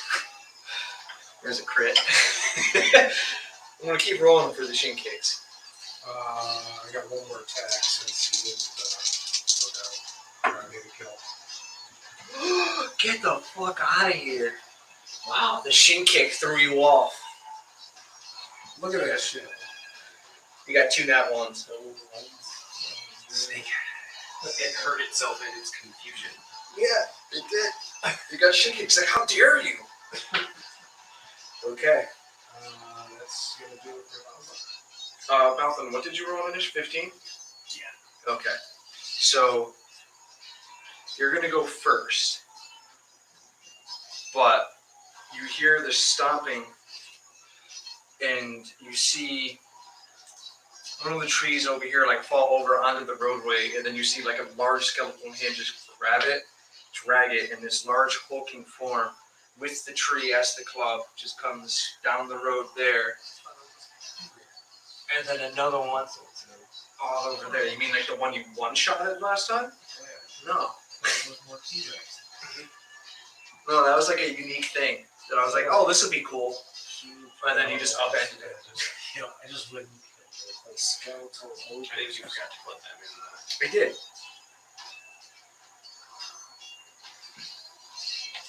That's all you know, Mark. Falcon, it's your turn. Once you see a big guy, you go straight for it. The way that you explained that was just so delightful. Oh, I'm glad you Because enjoyed it. As soon as those two present themselves, there's just a light that starts to emanate out of Balthon's hand as he decides to raise his holy symbol and Go, kitty cat. you I got told you you had you gotta make count. wisdom saves for everybody. We about to turn this bitch. It's a 30-foot radius, pretty much, right? Yeah. So it's going to be all that. So here's what I'm going to do. I'm just going to do sections. Okay? Like all good couches, a sectional. So this chunk, I think it's almost everybody, isn't it? And it's a wisdom save and it's an 18. So It's all of it. It's all of it. It's all of it. Section number 1. I think that's the best I'm going to get. Out of 12. Section number 2. 15. wow. Nat 1. 13. I think even with the natural 20, I'm never going to make your turn undead. So anything critical rating 2 is my destroyer. No, well, that's easily the Witherlings. You know what? You guys go to pile. Let's go to pile. You just watch everything disintegrate around us. Essentially, yeah. Like, you get pressed by these 3 things. You hear that Lady Adelaide behind you shouting, like, words of encouragement, commands to these people, like, telling them to form up, stand together, stay as one, any holes show up, and then also just and little pixie dust. However, you're swinging away, and then there's just pixie dust around you. Like, what the fuck? But then, these things are just like coming in. And while there's a brief amount of cheering, as these things come staggering out of the woods, everybody around, with the exception of Lady Adelaide, kind of quiets down, and you hear some beleaguered moans, and you, Zaka, you notice one guy has absolutely pissed himself. And then There's a scream. Balthon more close is combat, going because there's to nobody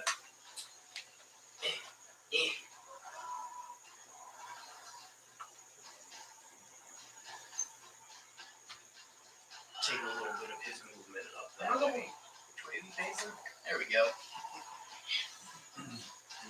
trees, man. Just admiring the scenery. But he's gonna walk very light. Predominantly. Okay.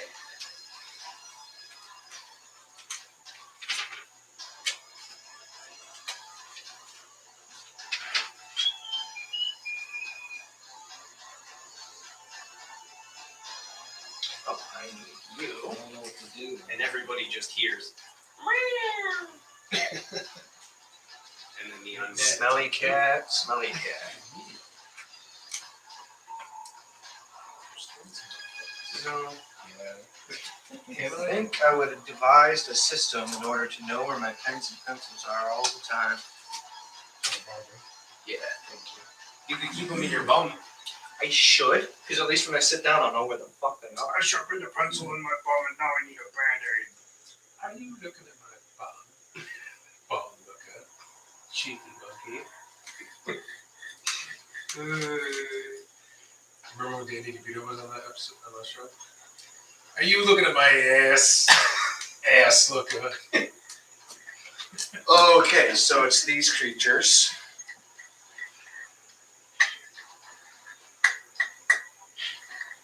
Excited and strollers. Right? You know what I'm talking about? Yeah, it was on Adult Swim, Swim. right? No, Send them straight to you. Oh my in the god. bathtub. Simon with his draw rings. Yeah, And I he'd, was like reach for the And picture. then I was thinking one of the like shorts from Adult Swim. Like the Mighty Boosh shit. For some reason that's where old Greg came from. okay. So here's the thing. Oh, okay. You walked right by me. So that skeleton? No, you're not in his range. Insulted by that. You're in his range. Don't worry, he sees you. He's gonna take one, reach behind him with another tree-like trunk, like of a club. Start swinging it around. The first attack is gonna come right at you, Balthan. Getting a 27 to hit. No. For 15 bludgeoning damage. The second attack is also going to hit you for 19. Nope. Okay, so you take the first impact, push it off to your shield. Unfortunately, the next attack is swinging at those guys right there. Getting more than enough to send these two guys flying back into Lady Adelaide. That was her move right there. Halvar, same thing. Drags slams the tree trunk down, almost on top of you as it's getting ready to slam into this caravan. Did you recklessly attack? Of course you did. Why am I Tear not? shit in the woods. Wow, an 11 with advantage. The second, Fasty. Yep, 24 to hit. you hit it. I got a 19 for concentration. 20 Boujon.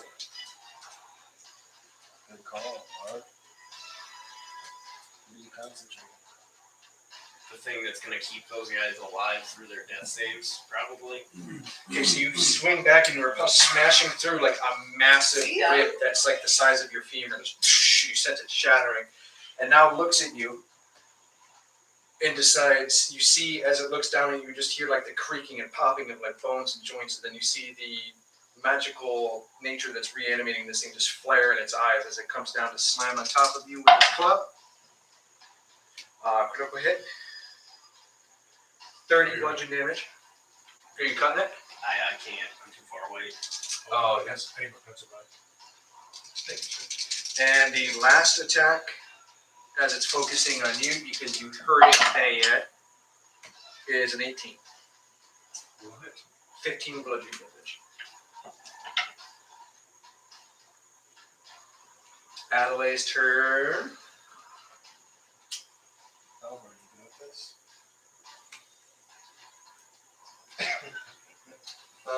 Where's What my are you talking to right stuff? now? Where's my stuff? There it is. Okay, so I'm going to make my 2 attacks on this thing. Save some of yours. Six. Like, double mine.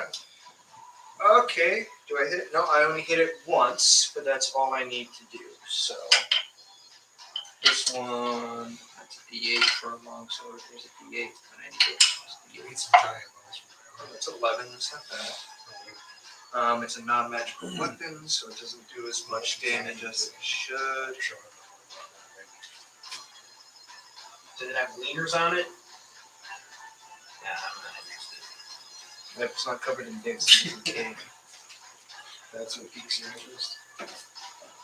Yeah, that is what big throbbing piques my interest. That's what I want to make. But what I'm going to do is burn a Kinda second level hesitating spell on slot, so that's an extra 3d8 plus one more for. But even my cloth will have to go down a lot farther. So. Yeah, we'll have to drag 3 feet behind you. For Nick, I'm gonna borrow this to you, okay? Total of 48 radiant damage on top of it.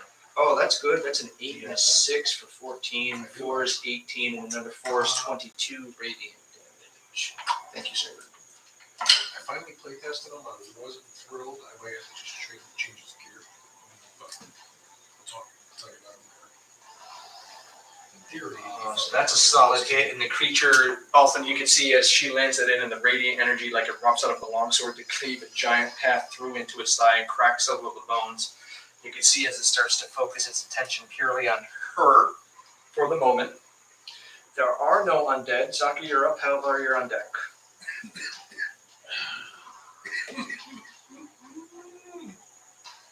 You just saw this thing come in and cleave through those two dudes. Okay, just so you know, the size of these creatures makes it impossible to flank No, them. I'm not trying to flank. I'm just trying to not be behind this guy. The last guy's still standing there. Yeah, I'm gonna flurry. Okie dokie. 20. Hits. Oh, you have advantage on attack rolls, Really? right? That'll come. I thought that turn came and went now. You had a turn already. Yeah. Now, already? Okay. Oh, yeah, you're right. I'm sorry. But you do get a +4 to your attacks. Oh, yeah. He's in 10 feet of what's her face? 12 bludgeoning. You don't get advantage. You don't get +4 to attacks. Saving throws. Oh, saving throws. Sorry. It's from her charisma. Sorry. As long as you're within 10 feet, which you are. She's It's very gonna pretty. be 12 bludgeon and 1 force. And can I have a Constitution save? No. I got this, Nick. Thanks, Ed. Somebody's got to be on my side. Ted. You gotta keep breaking the characters. No, I don't care. That's cool though. I like this. Because I was writing up this encounter, and I was like, oh, that's a cool premise. And then I was like, yeah, but what if it's too much of that? I was like, no, they're gonna do something wild, like stun a giant skeleton. As soon as I find my stun, there it is. Also, he used one action and wiped out like 15 enemies. Yeah. I feel like this is, like, we're starting to get to that point, though, where, like, they're coming from every angle and engaging and actually doing stuff before I vaporize all of them. And there were, like, 3 times as many that time. So like, It was pretty early in the fight. we're kind of, we're getting to that point where there are just eventually going to be too many, and they're not going to be within 30 feet of me. So 29. To hit? Hit. Yeah, buddy. 28. Yeah. I'm gonna give you a hint. If it's over 20, you're good. You know what? 18. 18 hits.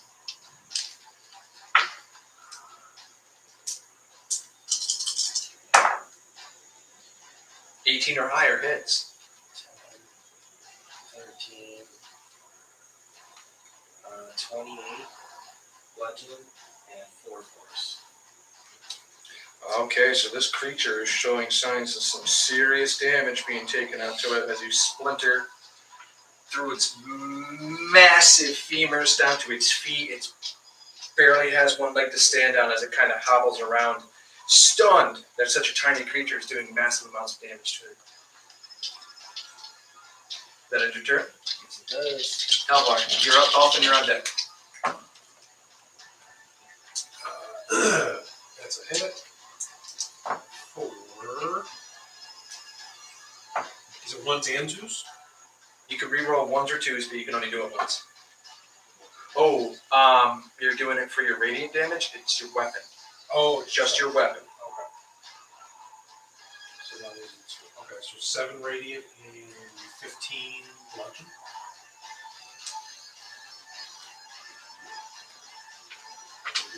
This thing is also taking some serious hits. It's showing you just beat down with your radiant energy, just blasting one leg off to the side. Take another 17 bludgeon.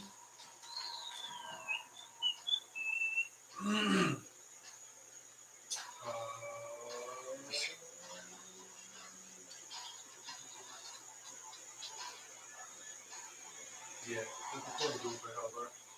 Serious hits. Serious hits. Not looking good. If you can make sounds, it would. All you hear is just like the grinding of teeth. Bone against bone. Sinew snapping. Joints popping. How tall is That's it for me. Tall. Like I said, roughly 20 feet tall. As soon as I find out where to put this. All right.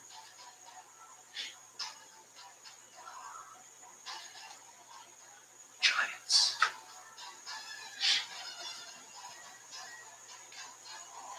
Both of them. What you doing? The armor I want to make for Hellheart.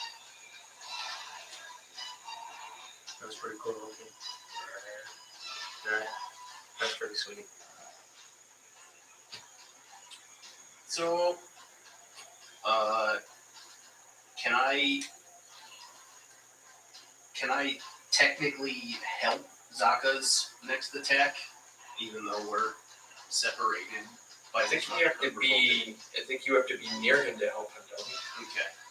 Well, I wasn't sure because we're both in combat with the same thing. Or Yeah, I think the help action you have to be. Because I was thinking about that with like Jackson. I think you have to be within 5 feet of each other. Okay. I have the player's handbook.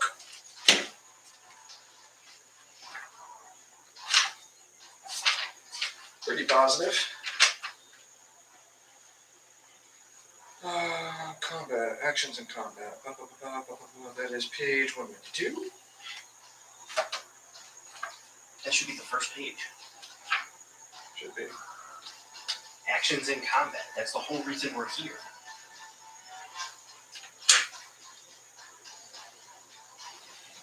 Help. Injury to another creature.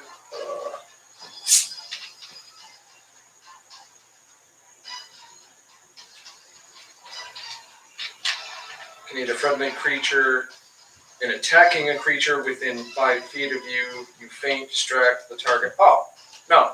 So if the target's within 5 feet of you and there's... Okay, yeah. No, that's fine. Because that makes sense. Yeah. Well, yeah. So as long as the creature you're helping him attack against is within 5 feet of you. So, just in case, this whole stun thing doesn't work out next turn, I'm going to use the help action to aid your next attack and give you advantage.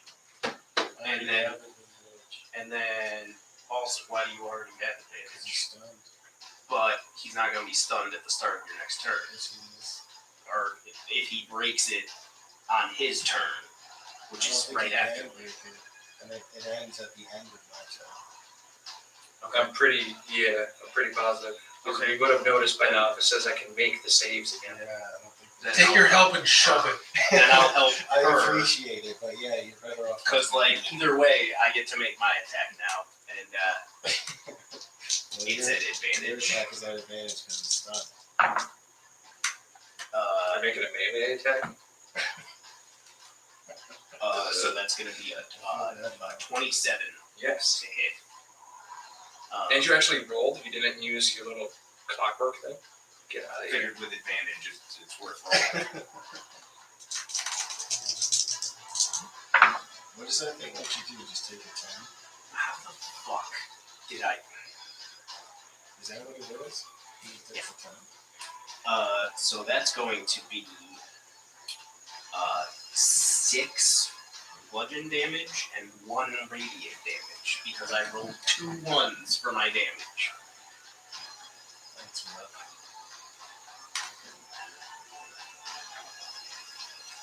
Okay, this thing's taking some hits, looking pretty rough.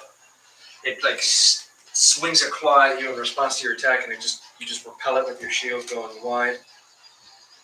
Anything else? Oh no, it's stunned. I can't do that. It's stunned. It just takes it like a bitch.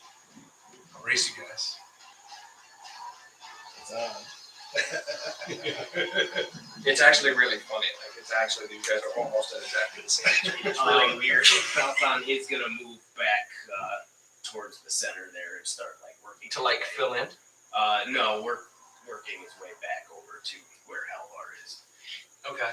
So I'm gonna say you can get to here with your full movement speed, and you're running to. Oops. You fall. Oh no. You fall in the guy. Halvar, hold on, I want to watch. Okay. Then it's your turn. Yes. Giant skeleton is stunned. Yeah, Halvar. 1 attack. 22. Yep. Second attack. That's well over 20. And then the last attack against these guys. Oh, good God, yeah. So, Balthan, you come in and you're like, hey, Halvar, I want to watch. Boom! Dirt, debris, people flying up. Makes me a dexterity saving throw, please. I will try. You don't get to add 4. I don't need to add 4. What'd you get? Oh! Okay, yeah, you're fine. So these guys, 20. How much damage? in total, 30. Can I Indiana Jones slide and then realize my helmet is under the guys and Yes. just pull it away so they don't impale themselves? Yes, indeed, you can. Nice. You split the difference between them sliding underneath, and then right as your helmet falls, you're like, oh shit. That's a broken neck. $1 million baby all day. Conveniently piling themselves in the center. I can't believe you made that save. I can't believe that's the time I throw a 20. So I get advantage on all the attacks, by the way, or just one? I make 2 attacks. Just one? Okay, so my first attack, let's make it a whammy. That's a 23, so that'll hit. And the sound was wham. Wham! As I whack into it, I'm going to burn my another second level spell slot. So here is the first attack. Wow, max. Wow. Yeah, I think she actually has advantage on all her attacks. Right? Because the creature's Oh, yeah. Yeah, okay.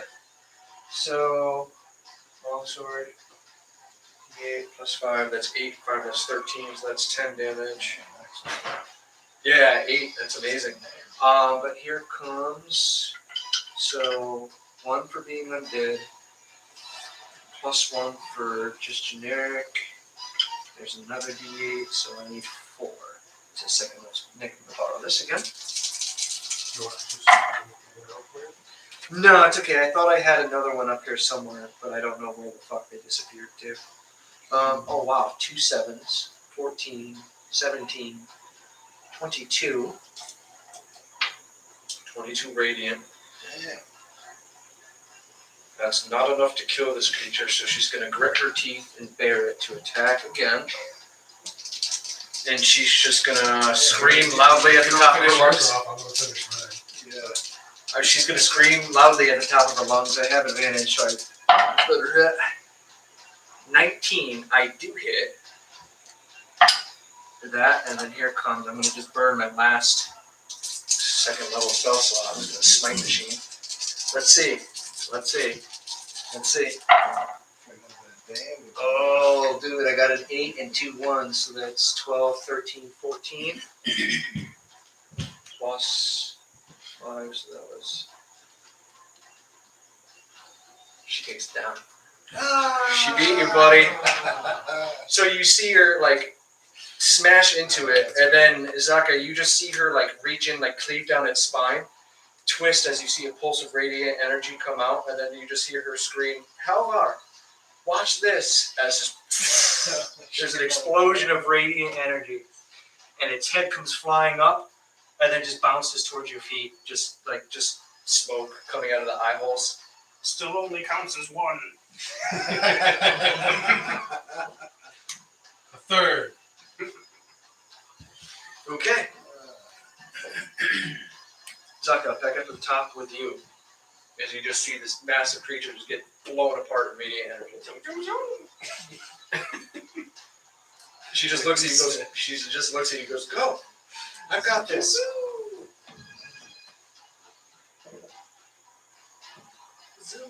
Oh,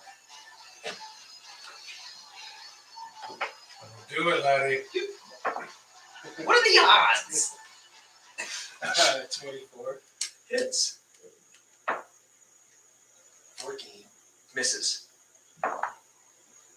17. Barely hits. 17 is the magic number. 13. Misses. So we have first and third.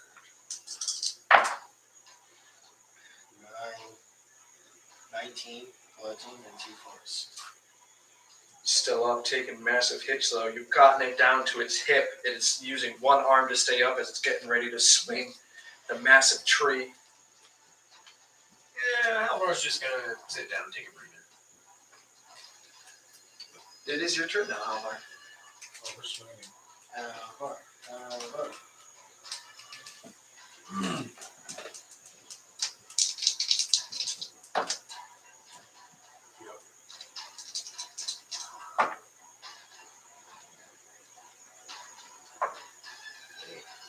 15 bludgeon, 8 radiant.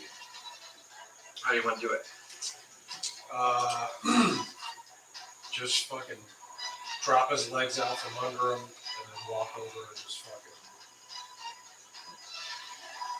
drop it right on the head. Gotcha. Alright, so Zaka comes in, blasting out one of the legs. It's on its hip, reared up with one of its legs. You come in, one of its arms rather, and using its other leg as support to try to swing down at you. You come sweeping in, take out the leg immediately with the other arm, and as it lays flat on the ground, you just grab the tree that it had and spin both, and then just slam it down like spine skull, all scatters across the thing. And then there's just resounding cheers from these little. Except the one guy who caught bone fragments in his face. Yeah, his name's Baltham. He's screaming like that. Because I'm still holding my helmet. Cause, Yeah. it And then fell you got off bone the dust side. in your eyes, and you're like, no, bone This dust. is why I wear this. I got mine too, Lassie. Okay.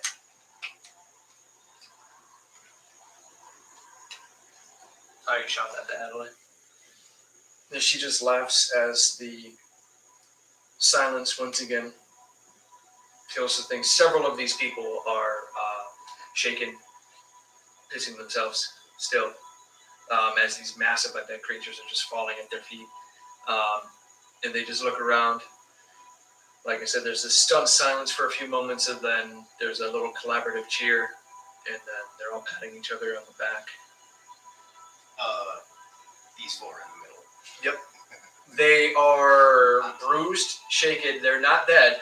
I'm gonna try to work on that a little bit. Go ahead, just do a medicine check for me, Okay. and I think you'll be all right. Those are some mighty nice kidneys you got there, Halvar. Oh no! What do I have to that? Medicine. Wisdom 20. 20? Okay, well, these guys definitely took some serious hits. They mostly got hurt from when they landed. So there's a couple sprains, bruising. They're not dying. They're not in any immediate danger of dying. So you think with some rest, just add them to the pile of people that need to rest a little bit more, you should be fine. So, I want to add people to piles. So, I'm going to use 5 charges from the Staff of Healing and do a Mass Cure Wounds.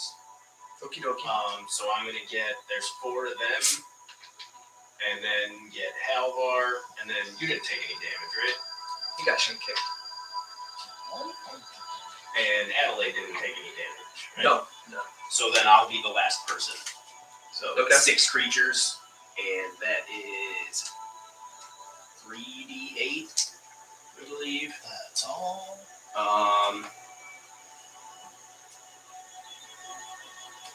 Oh, how long does that fucking?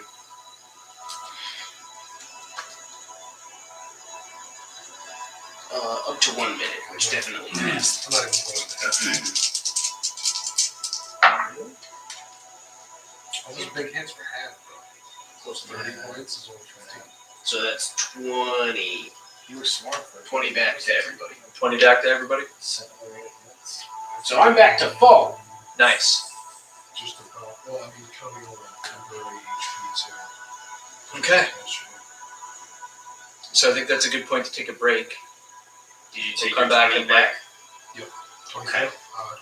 20, right? We can come back in like 10 minutes, 15 minutes, 10 o'clock. And we'll run it out until time breaks. Sound good? Yes.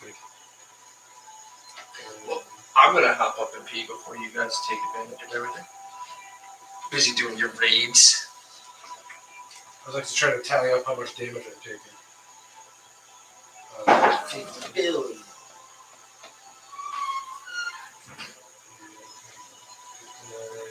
Probably like 60-ish, but like double because most of that's been half. So, but my max is 153 now. So, plus every time I kill someone, I get 2d6 HP back. Bruise 'em. Yeah, so the dude I actually Halbard base or the armor I was showing you. He's like, What's he using? it's for arena. He's like Okay. situationally one of the hardest hitting dudes.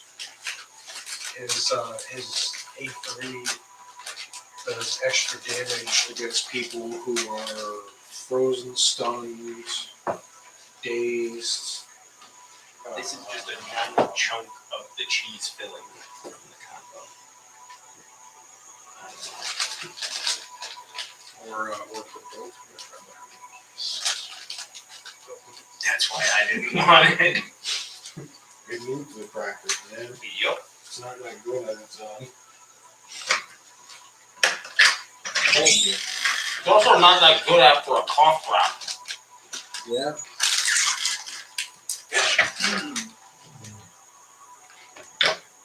Does anybody need a snack or anything? It's just me and I'm eating one. Oh, okay. Thanks, I got peanut though. butter pretzels. I got cookies. You want some cookies? No, I got combos. Oh, okay. Yeah, cookies and like combos are a good mix.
for something I totally want to do, but still waking up early. So. right.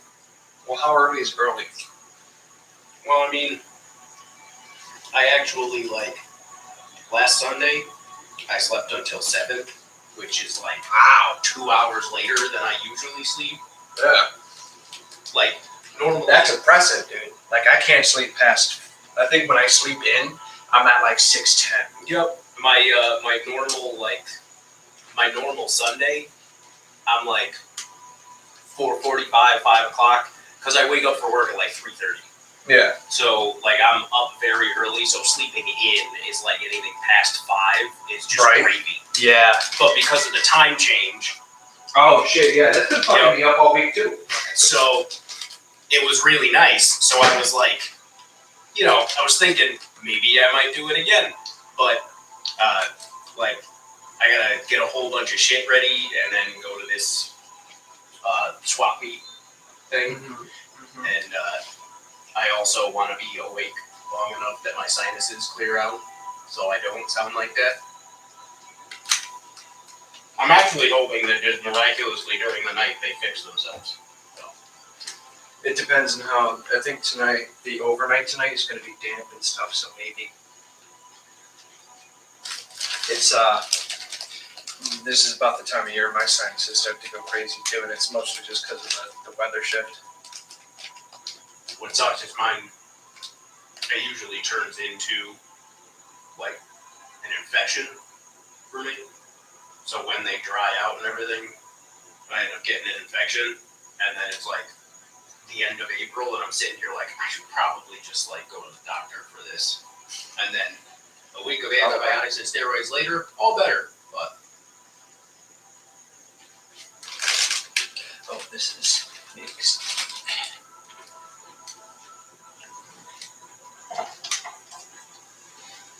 Two eggs, okay. 8% off. Eggs.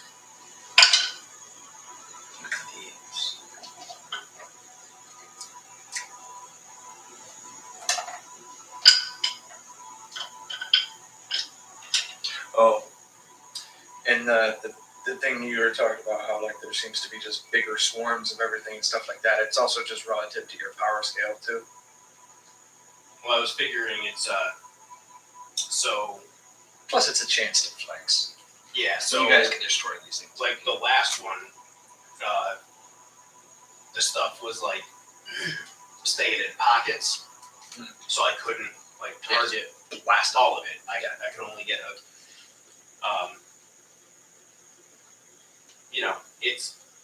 it's fun to be able to just vaporize everything, but it's also fun to learn, adapt to it. Oh figure yeah, out new ways to. blast everything. New ways to utterly destroy everything. Yeah.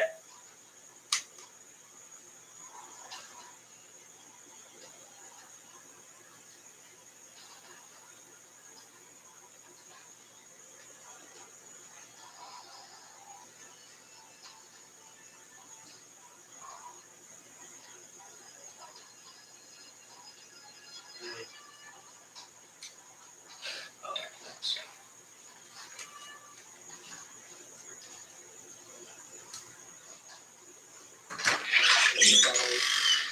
12.5k points.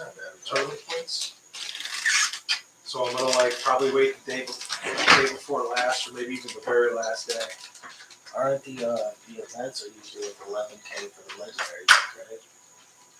Well, this is gonna be a tournament, so the top is probably only gonna be 7k. But this is a crazy week-long tournament where if you win #1 spot, you get to pick. Did you see that? Do you get to pick, or is it random? No, you pick one. Did you see? You Yeah, saw I that, did. right? Krisk, fucking Who'd you pick? Mashald. Who'd you pick? I mean, I have Krisk, and it's a void legendary, and I can fucking feed him. I can +1 a Krisk. Oh, bro. He's so good. I'm gonna pee you real quick. I'm gonna do it. He's so good. Ed, can I have my snacks, bro?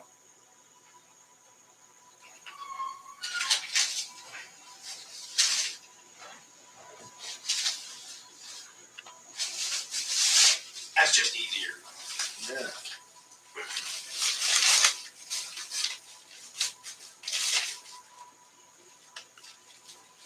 That's code red. Code Red. No.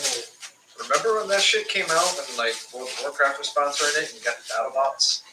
I do. I remember that shit too. Those pets, everybody was like, oh, we're Pokemon masters. And you can make them fight too. It's good. Good time. Good time. Yeah, right. Before the dark times. Before the Empire. How long has it been since you played Warcraft? Wrath of the Lich King. Okay. That's quite a while. I think I quit like months before Cataclysm came out. Are they still making expansions for it? I think they just had one. And then they realized that people really like Classic, so they made the Burning Crusade Classic too. Which I was considering, but I was like, yeah, but I don't have the time. Oh, that's right. They like re-released it, right? Mm-hmm. So now you can just pay to be back in the Burning Crusade, which I really liked. I think that's the one I played. I think I played the one right after that too. That was Wrath of the Lich King. Yeah.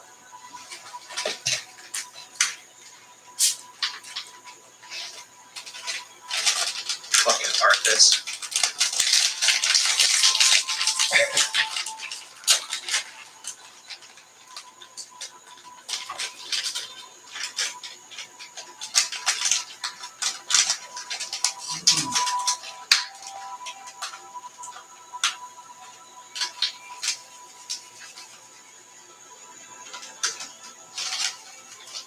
Your blooper's ready. Or do you need more snack time? Ed, do you have to pee? No. Lewis? Wow. You're good. Very nice meeting. What's a thorough? Yes. Nice. Little thunder. Bad purge. You purged. Okay. Alright, well, let's hop back into this. So I'm going to say you guys pick up roughly an hour after that battle, trying to set things right again. Reset the caravan, double check, make sure there's no straggling little bands and pockets, little death things crawling out from anywhere. Nobody's infected. No, I guess. The whitest.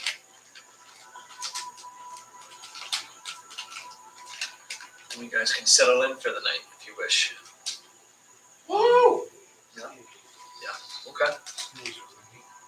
Okie dokie. So, long rest comes and goes.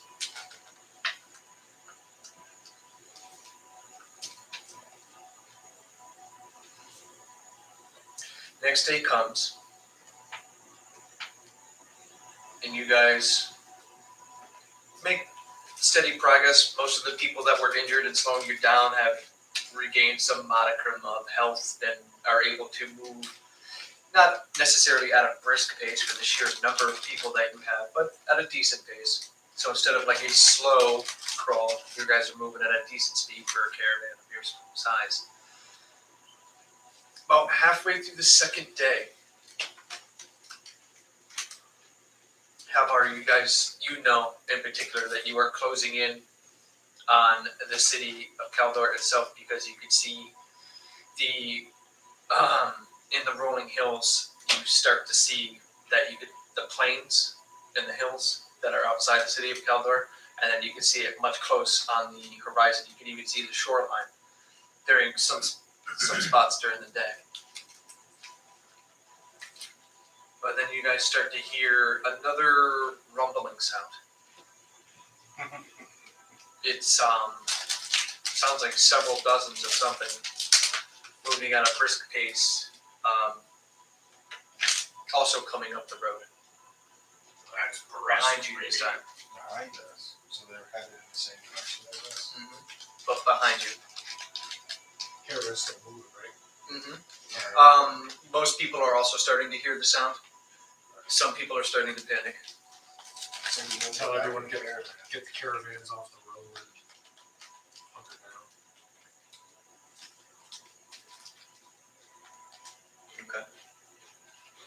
So you guys trying to hide what?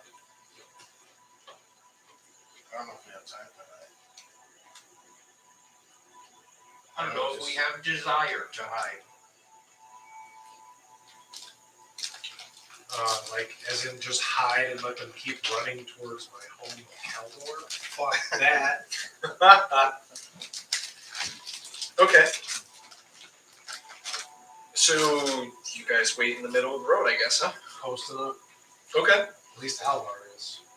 All right. So within moments of the caravan swerving off to the side, the people moving off to the side, trying to do their best to hide the injured and the weak and feeble. You, the four of you, stand ready in the middle of the road. You start to see this like swarm of like dust that comes skittering through the tree line behind you. And as it breaks out into the clearing, you see several glints, like flashing of light off of metal helmets, shields, weapons. You start to hear the definitive sound of hoof prints, but it's not like giant horses. You only see very few horses. The rest of them are like these battle hogs that Halvar you recognize immediately as like one of the little mounted divisions of Caldor. Most of the people in there are bearing the mug and the foaming mug standard of the Battle Hammers, which is the reigning dynasty right now. You also see a couple of other various clans. You see like the Glitter Hammers, which is just the anvil striking the hammer with like a little flash on it that's just shaped like little diamonds. And then you also see the Hammer Fists, which is just a gauntleted fist that has just like a hammer within the fist. And they come riding up to you guys. It's come to like a skidding halt within like 15 feet of you. Look around, and there's maybe roughly 20 of them. And now that they are close enough, you guys can see that they are not pristine. The horses are sweating, like they are white lathered with sweating, like they've been pushing them hard, perhaps maybe all night. Several of the people, dwarves and other people alike, have like the tired look in their face. Some of them have blood head to toe. Others have pieces of like gore and viscera just hanging off of weapons, shields, stuck in armors they haven't tried to clean in at least a few days. Like Halvar, you notice in particular, like a lot of the armor and stuff like that is just dirty.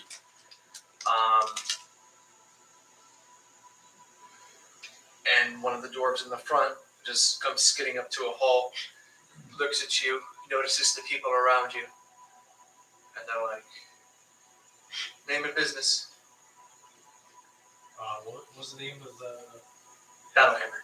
battle? The foam and mug standards are Battle Hammers. So Halvar's gonna like just, ho, battle hammers! Halvar of Clan Goran, at your service. Okay. And they look at you, and they go, Clan Goran, you're Ulfgar's boy. I haven't been home in many a nights. Interesting. What are you doing with these people? We've been. I mean, these people. These are my brothers. We've been roaming the land, purging the blight. Is that what it's called, the blight? Purging the blight wherever we come across it. Zaka and Baltha. These are my countrymen. In flawless Dwarvish, Oh yeah, you speak Dwarvish. Dwarvish. Balthon's gonna ask if there are any wounded among them. Looks at you for a minute and he goes, well, Balthon, I haven't met many humans that can speak flawless Dwarvish like that. This is the moment where it's good he doesn't know. Actually, you would know that the dwarves are not nearly as against elves and stuff like that. They are a lot more inclusive than the elves that you've come across have ever been. He's like, it's not often I hear the dwarvish tongue roll off so eloquently. And done, and he just gives you a nod and goes, "There's," and he just gestures behind him. He's like, "All of us, one way or another, our mounts too." And he just like slaps the horse, which like gives like a nervous little skitter. Well, not him. He has a hog. Anybody that's not a dwarf is pretty much on a horse. There's only like 6 or 7 people that are not dwarves in that whole contingent. Like they said, there's roughly 20 people. Looks around and goes, "Any help will be appreciated, but it looks like you have enough problems of your own." As he's looking around at everybody else, he's like, "Folks tried to head to Caldor." Aye, we are. What news of Caldor? Not too sure myself. Only reports that we've heard from the outposts. We were stationed over at the third one, which you know is like probably the one in the center. So there's like farthest east, farthest north, and then they just count them 1, 2, 3, 4, 5. You guys were technically the 5th one. So he's the 3rd one, so he's like 2 over. He's like, "We left there, overrun. There were 50 of us." We found nothing but bodies at 5. That's a shame. Well, at Mordred's side they happen to be. And hopefully, as much as I love my god, I'm not in a hurry to meet him. So, I'm not too sure. The only reports we've had of Caldor are that we were being recalled from our outposts. They seem to have been swarming from the area near Fleebs, coming straight across. There's, we've had other reports of leaders amongst them, undead. There was a few odd creatures that we came across, some reptilian-like creatures that we've seen, also seem to be leading them along the way. Those ones seem to be the most dangerous. Isn't Fleeps the one we saw get blasted by a fucking meteor? Yeah. So Halvar's gonna share. Yeah, Fleeps is no more. We assume so. It was those rocks falling from the sky, right? There's only very few things I've come across in my lifetime that could warrant, well, that look just like that. Never seen one actually hit the ground, though. And we were at Meldranus when it was sacked. Meldranus is no more. That, actually, you see his eyebrows go up at that, and then it makes like a little bit of a twitter go throughout the ranks as everybody like absorbs that news. So he's just looking at you. He goes, "The elves fell." We were at the city when it happened. Barely escaped with our lives. And he half chuckled. He said, "Well, as much as it pleases me to hear those little pointy-eared bastards get a little bit of their comeuppance, that is not great news." Lorna's holding fast. Oh, it is. Well, that's good. We were there as well. We were able to hold off an attack. He just looked at it. He's like, "Oh, you've been pretty traveled. Told you we've been around. Interesting. Well, if you wish, there's probably some safety in numbers, although if it's just the 4 of you protecting this smattering of folks, we can join you in this next stretch. Don't know what we're going to find. Like I said, the reports we were getting is we might have to fight our way through. So we strengthen numbers, brother. All right. When he looks over, he's like, "What do you say, boys?" And everybody else just gives like mild grudgings and things. And then people are like, "Yeah, I like it, Enos. I could use a break. The horses are almost half dead." He just looks. He's like, "Yeah, that's true." Halvar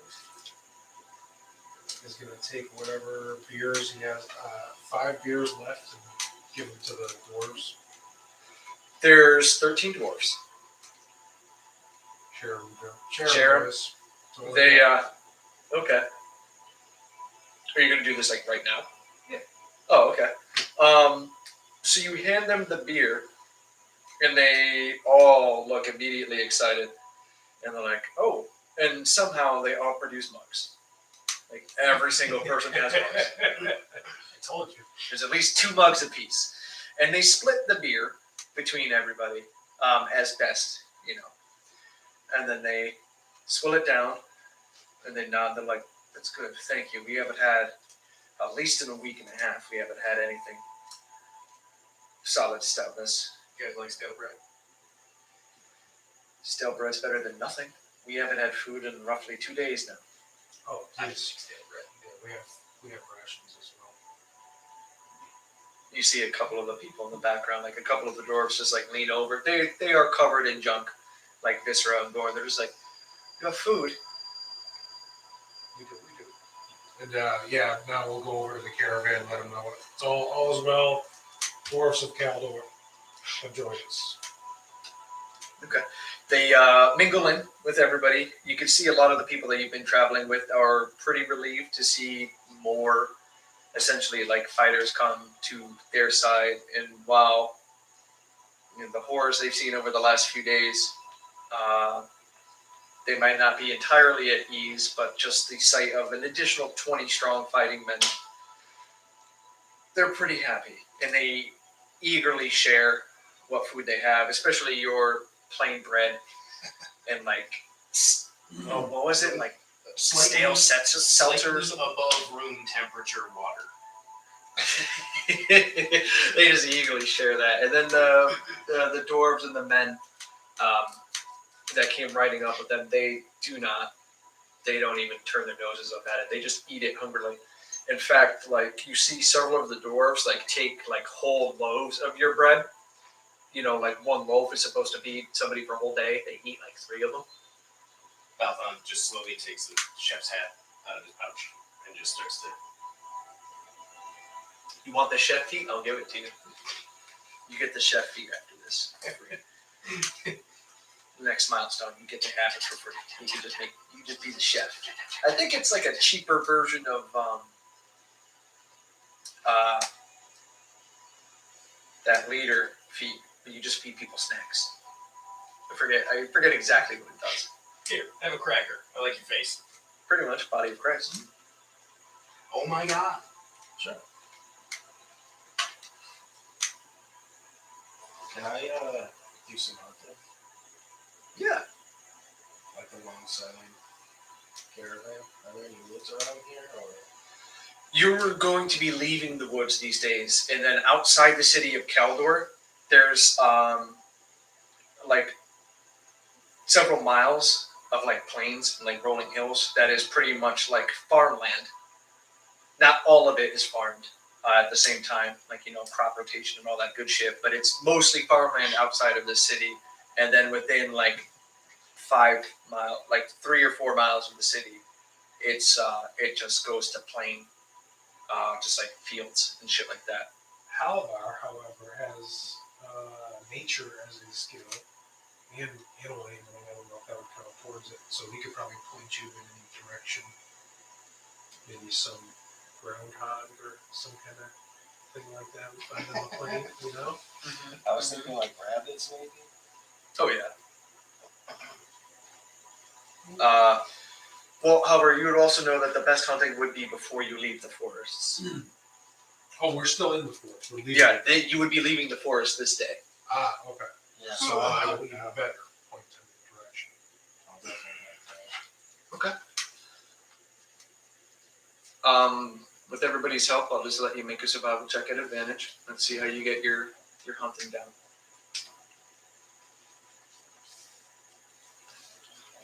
that.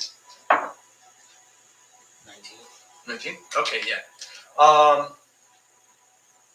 Kind of animals you'd be looking for? Rabbits?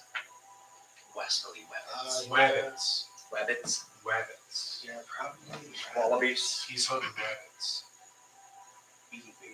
Rabbits, Or- squirrels. Okay. Roll me a d6. 5? Okay. You find several rabbits.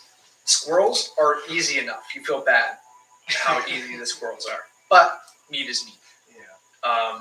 So you easily find roughly a dozen squirrels, fat enough Nice. at this time of year. Actually, I'm Make gonna it get happen. into the dwarves. Okay. You find at least half a dozen rabbits, more than enough to make a couple pots of stew, at least. And then you find other game trails. And unfortunately, you come across 2 carcasses. One is a boar that has been almost picked clean. Like A boar, like a pig, big pig, but big does tusks. it sort of look like their mounts? Like what the No, boars this are one, no. These ones are like, It's a wild. those ones are like, yeah, like a wild boar. Not like these big mounts are just like That board. abnormally large. They're like giant boars. Giant boars. And then the second carcass you come across is what you believe to be a bear Boar's gone. that's also been mostly picked clean. Yeah. Bears eat beets. Bears, beets. Now it's time for that again.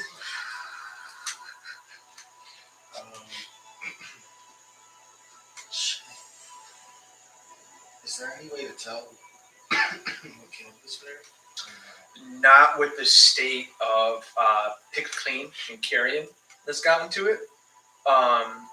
In the surrounding area, though, you find the telltale trampling and footprints of hordes. And does it look like the hordes ate it, or does it look like other animals ate it? Bunch of hordes. Both. A mixture.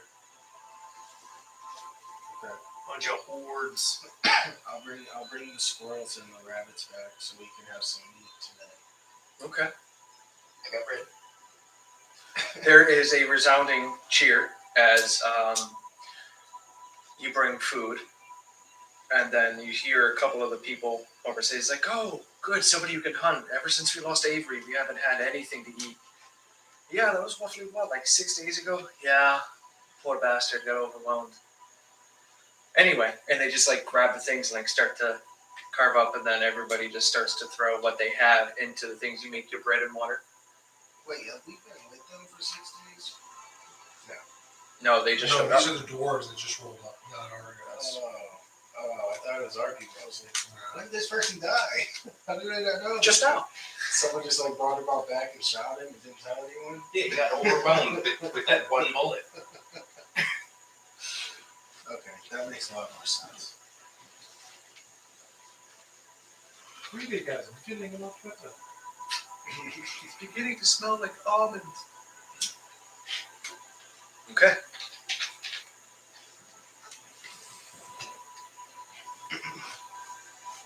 How long does it take out of our brew beer? It's not like Take hours.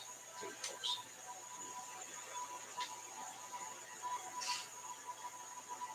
We'll have to live on what I have. Okay. So the long rest comes and goes. The dwarves and the people with them share several different stories about what they've encountered, along with you guys swapping yours. It seems to be more of the same of what you guys have already encountered, but different variations. These guys have obviously ran away from things that you guys probably would have confronted head on. You recognize them describing certain creatures like the thralls, the big fuckers they keep referencing. At first you think it's like the skeletons that you had come across, but then as they start to describe them, like every time they hit them, they just ended up like releasing clouds of like poison. Like, so anybody that wasn't a dwarf ends up going down pretty easily. You recognize that it's the little fat fuckers, and then there's just horror stories about like the blighted thralls just like rendering people unconscious and then dragging them away, and then those people like literally coming back within moments to fight them in various forms. People turning. Mm-hmm. Not every time, but sometimes. And it's mostly among certain ones they talk about, and they've alluded to the fact that they've found out that it's not everything has the ability to turn like people against. They've noticed that the big fuckers that they reference, it's like if they bite you, you have to worry about the bite. You can get infected from that. They see somebody be fine one day, and then just they rise up in the middle of the night. When they say the big fuckers, do they mean the skeletons? No, the fat folks. Okay. Yeah, because I thought they were talking about two different. Okay, that makes sense. Oh, what I said was when they reference the big fuckers, at first you guys think it's the giant skeletons, and then the more they describe them, the more you realize it's the fat ones, the blue thralls. No, because you said it hurt them when they hit it. Yeah, Like bites you, you turn. That's what I thought. I was just confused. yeah. And they mentioned some of the spellcasters, and then they mentioned some of these, like even these like floating skulls and stuff like that, that just unleash chaos, and like they come floating in the middle of the night and nobody notices them, and they just start unleashing chaos and all that kind of stuff. But I thought it was I haven't been seeing much about the same. and worse.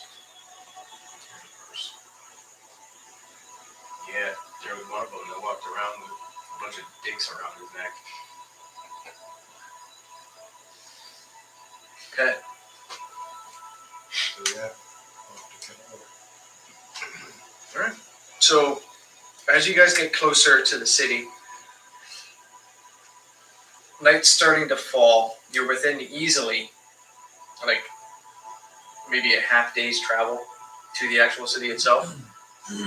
But as you've been getting closer, you see that there's just,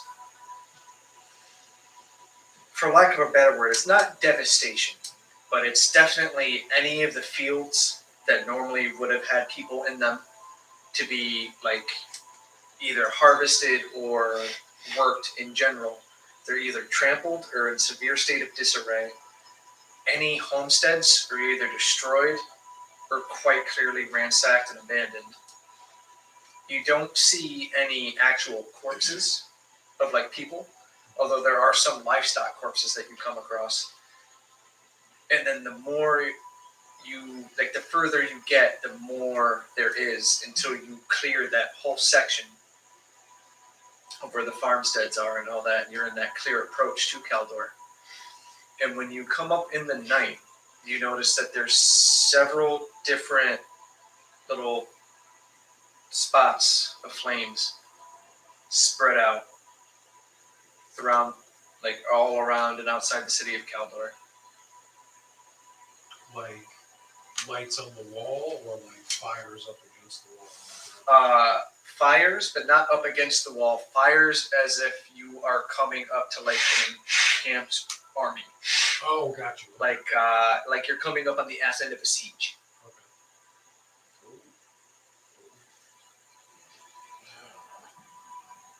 And does it, from what we can tell, there's no like break in there. Like there's no big gaps. You're too far away.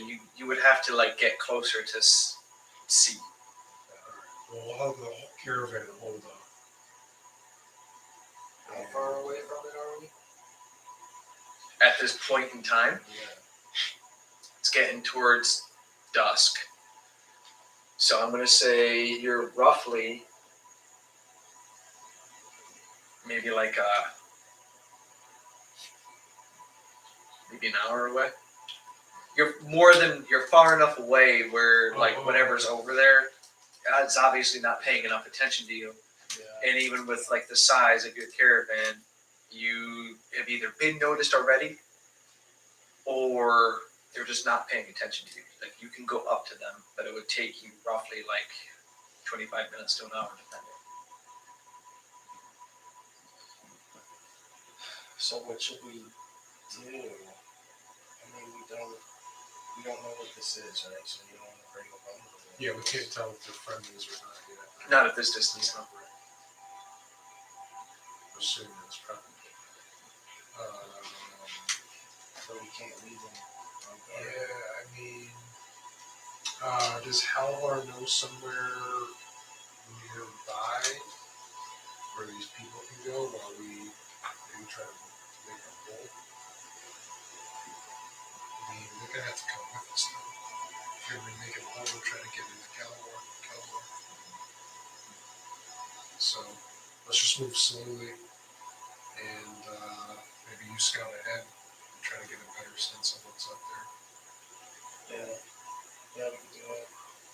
go a slower pace and Zach keep scouting.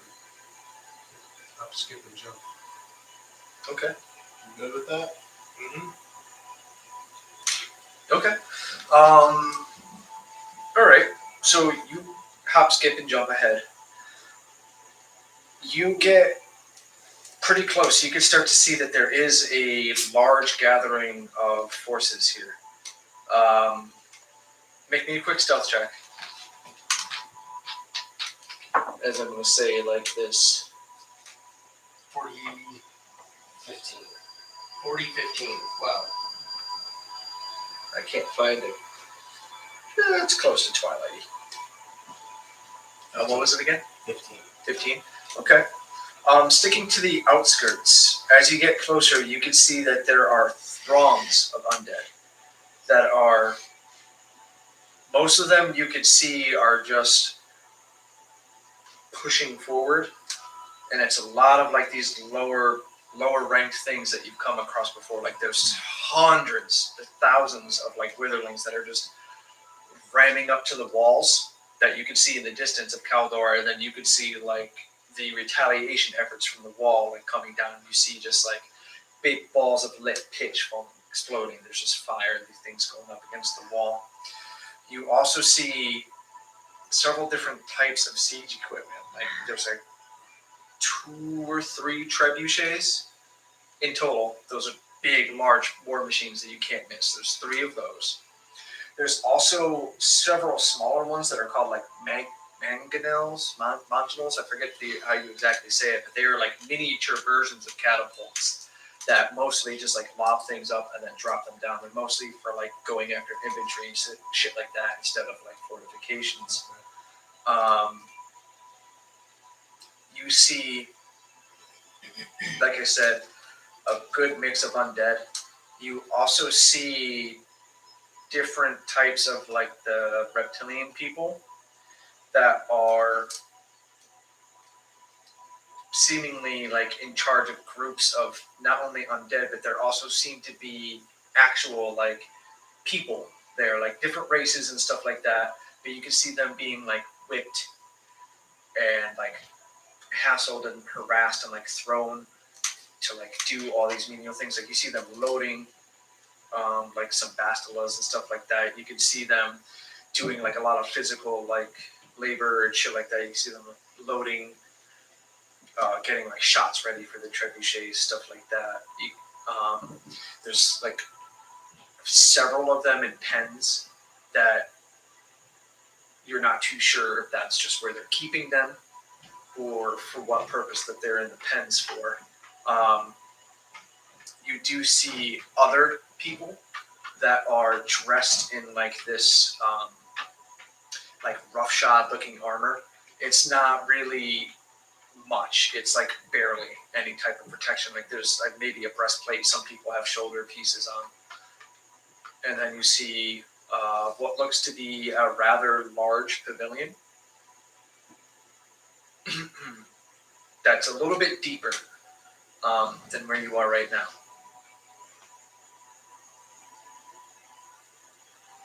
That's it. Does it look like they have the whole city surrounded? For the most part, yes and no, because Caldor's located like on, it's not on a cliff edge. Like there's still some room, but there's the ocean behind it. And then to the right, it's mostly like cliff and seaside. And then the only real access points are like the way you're coming, and then to your, that's not left, that's west. It's west. So from like a military standpoint, they technically have it surrounded, yes. They just haven't like encapsulated the entire city. Is there a chance we could get through? If you can make a distraction of some type, yeah.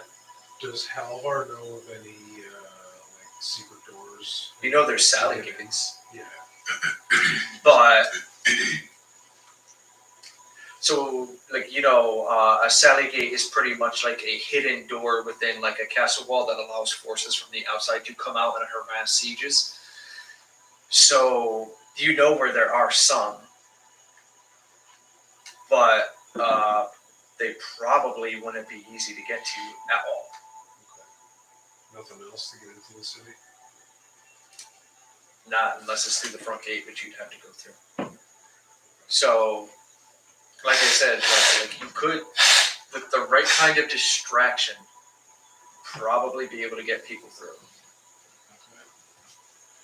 Like I said, there's several different campfires all around. You do happen to, like I said, like as you're skulking about, you manage to disturb like a few birds and stuff like that, and then you just see like one of these rather large, like herring, like crane creatures come like flying out from you as it heads towards the sea. You see it just like fly past one of the many little fires here, and then you see it fly past like all the different siege engines, then to the pavilion, and then it flies out to the sea. And there's like, when I say pavilion, it's like a rather large tent. That's the only one. Everything else, like the reptilian things, they don't seem to, like as you're watching them, they don't seem, there's only a few that go like in and out of the tent. And then, I don't know exactly how long you're planning to stay and watch them, but roll me a d6. 4? Okay. After about 20 minutes of watching them, you see a couple of the trebuchets, like you just see them like let loose, and you just hear it. I have the sound. I just want to play the sound. You just hear like the trebuchets just like launch, and while they don't even really come close, they're like a few, maybe like 20, 30 yards off. And then you can see a couple of the reptilian people like just lashing at the people, and they try to readjust them. They add a little bit more weight to the counterweights and stuff like that. You see this figure come from the pavilion tent, and he is head to toe robes. He's got an odd little hat that's like conical, but it's like tight to his head. There's no brim, and it comes up in like little. It's almost like you took something that's collapsed on itself and you pulled it out. So it's got like the different layers to it. And the top one's the smallest, but it's bent a little bit, like in the middle, just because there's no. Looks like it's cloth, so there's not like a lot of support, so it's bent a little bit. And the entire ensemble of the robe is like this little deep purple that looks almost blackish in this like diminishing light. And you can see he's walking with like a staff that he's keeping in time, and then he's got like a high collar. Looks humanoid in appearance from this distance. Doesn't look like any of the reptilians, but you see several of the little reptilian things, and even a couple of these like undead little spellcasters that you've come across that are also like little mini commanders. You see them all like take their turns. Like a few of them come up, like seemingly have an exchange, and then you see him either like point to things and things get moved. So he's the boss man. Alright. I'm gonna let the group know. Like, they've got a lot of forces down there. And I think the siege is being led by some guy in robes who came out of the big tent that they have set up there. The lizard, the lizard people seemed like they were being held against their will. No. Yeah.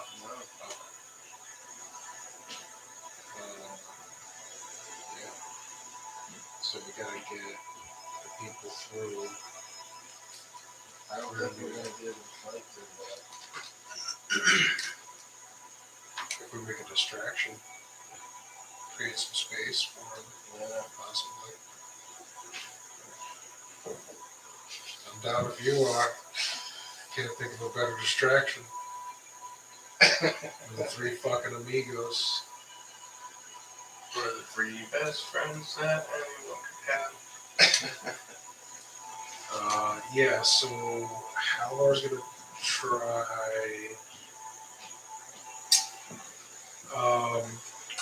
From like Zaka's description of the forces and stuff, where's the least populated Sally gate that we could get the people through possibly? We don't have any way of getting a message to the people of Caldor, do we? No, but We should ask So- the dwarves. How about a message and an arrow? Did you fucking shoot an arrow to the top of the wall?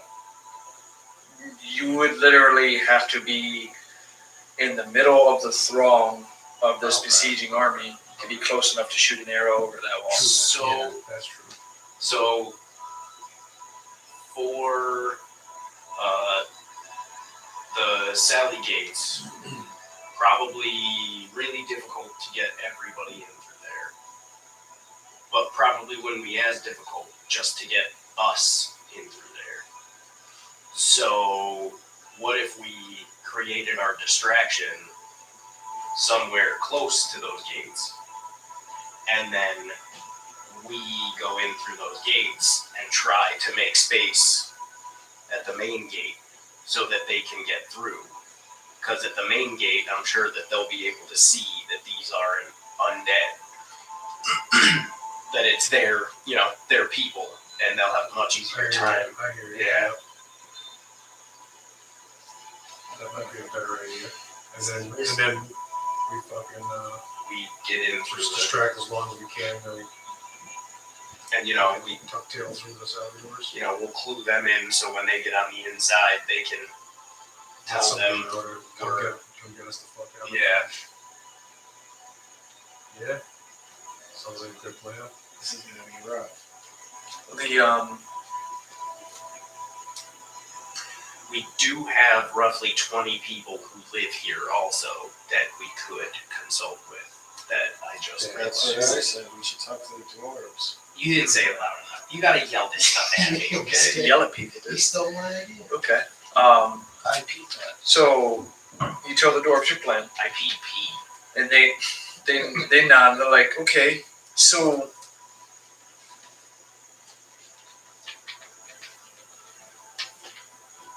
one of the things that we could do, either way, if we don't get rid of that siege equipment, even if we're in the city, That too. Yeah, I had we won't be in the city for long before that thing takes those walls down. So we could use some of the boys here to run with most of the people here to the Sally Gate, provide some sort of protection to that, while a small group of us, yourselves included, probably try to make a big enough distraction. Oh, I don't know, we can attack the leader, I guess. Although, that sounds a bit suicidal. Sounds like a Tuesday for us. They go, well, you're more than welcome to take on that, man, if you want to. And he's like, oh, actually, How many trebuchets? 3 trebuchets. Not enough. Well, if we send at least 15, 10 to 15 of our boys with everybody here, and they go wide, they could avoid most of the forces that are against the city, right? And then at least with some of us, with the standards, they won't fire on us. We might be able to get in. And we could buy them some time.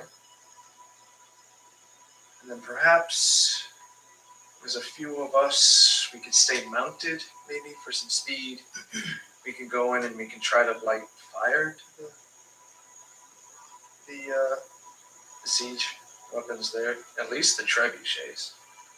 The other things they don't have enough oomph to do. How many are there total? You have outside of the trebuchets. Just 3 trebuchets. There's a couple bastilas or bastilas, whatever they're pronounced as, and then like those smaller versions that are just meant to lob like giant chunks of stuff at infantry. Okay. Halvar's got the adamantine warhammer that can fuck some structures up pretty damn nicely. Yeah, well, I think I've got enough arrows. Well, you're more than welcome to help us with that. Although we have a few archers with us. Yeah. Take those How many arrows. archers do you have? With the crossbows that we have, there's probably at least 6 of us. Out of the 6, 3 of us are decent shots. Can either of you shoot?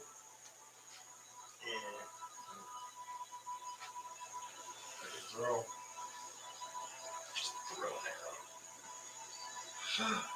Well, Alright, I've got 2 fire arrows and an explosive arrow. You can take out the trebuchets if we do it like in sync, and that's our distraction.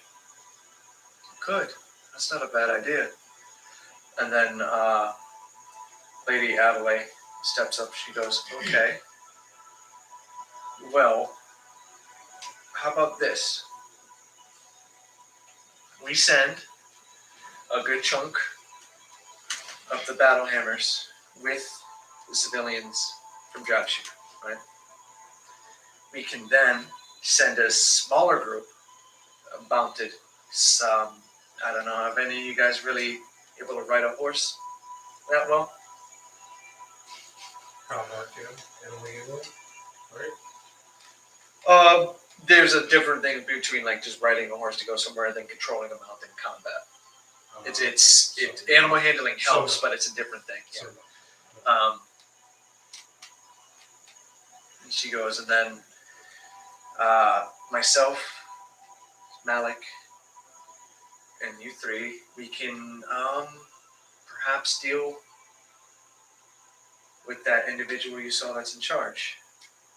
Maybe take out the head, make some chaos.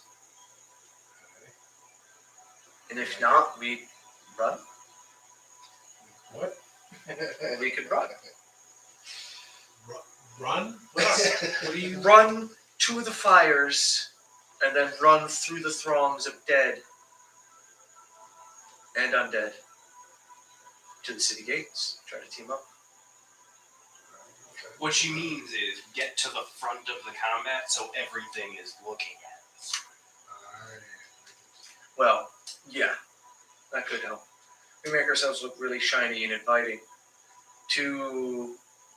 Might not take the press off of the walls, but it'll give a chance for everybody else to get by, and then our group could probably more than likely make it through. As soon as you said look shiny and inviting, I pictured Zaka like pulling lipstick out and just Yes. Yes. No ass play for that show. Yeah. Hell yeah. It's fucking food on the clock, baby.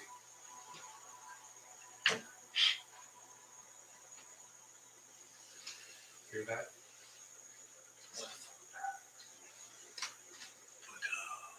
It's like you're saying fuck up like ponder. I like that. I got a couple of tricks that I can use for this too. For what? Yes. Okay. That was informative. Yeah, so I've got 3 arrows. I think they could cripple the trebuchets. Right, at least get like 1 to 2, Yeah. probably. I have a flame strike that I'm pretty sure could cripple a trebuchet, and a shatter that breaks inorganic How material. that could probably close cripple was a El trebuchet. Capitan to the trebuchets? A few hundred feet. And I have a blade barrier. Like, it's like Keep roughly us like 100 feet. protected. Okay. How far do you have to? So, like, if we're gonna go engage the Capitan, What? we can on our way to start Oh, to like a trebuchet or something. Yeah, you'd have to go past the Flamstrike trip. is Like the 60 way it's feet. positioned from where you guys are, you'd have to go Shattered past 60 the trebuchets first, Okay. either with the people So we or can hit the without them. trebuchets on our way. I can use a blade Yeah, barrier like you to can either block, go with them and then split off, like or a go separate and try to do 60 like foot same time type thing. area. Like it depends on what you guys want to do. I mean, 5 it's almost feet 11, so I'm not gonna. with Oh yeah. I just figured we swirling weren't going to get blades. into this yet, but like, just thinking. But you guys should try to So- figure out what you're doing during the week, and then come with like an idea of what's going Cool, on. man. So we're going to be like, we have to go past the trebuchets to get to El Capitan, so we can deal with them on our way. Adamantine Warhammer, fucking Pillar of Fire, whatever the fuck it is. Hump it to death. Humble Death. That's my turn. We'll get them done. I don't know. You've been having some luck. I would try to stun the trebuchet. Go to DC. Yeah, I'm sure the trebuchet would have to roll a 1 to fail it, but like with the way it's been going, I'd probably roll that one. yeah. I see. Watch. Let's see what happens. So close. That's a 7. The 1 is right there. It's taunting me. It knows.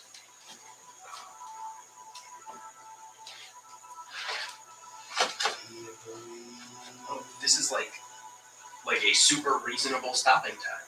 Yeah. Wow. Oh my god. It happens. This is. It happens. I feel like a little girl again. When Abed meets the deaf girl, Abba gabba gabba gabba gabba gabba gabba. Oh, that was just gibberish. You're really good. That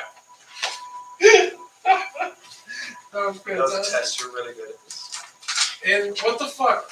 There was just no subtitles for all the signing that they were doing that episode. You just They're had to supposed- know what they were talking about. Actually, yeah, I think so. Unless you knew sign language. Fuck. Yeah, unless you I don't speak. recognize a whole lot. I mean, I kind of recognize like some of the gesturing is kind of how I decided. But, Unless you speak age, sex, location. I don't know what they're. I mean, if they were doing letters, I could probably like look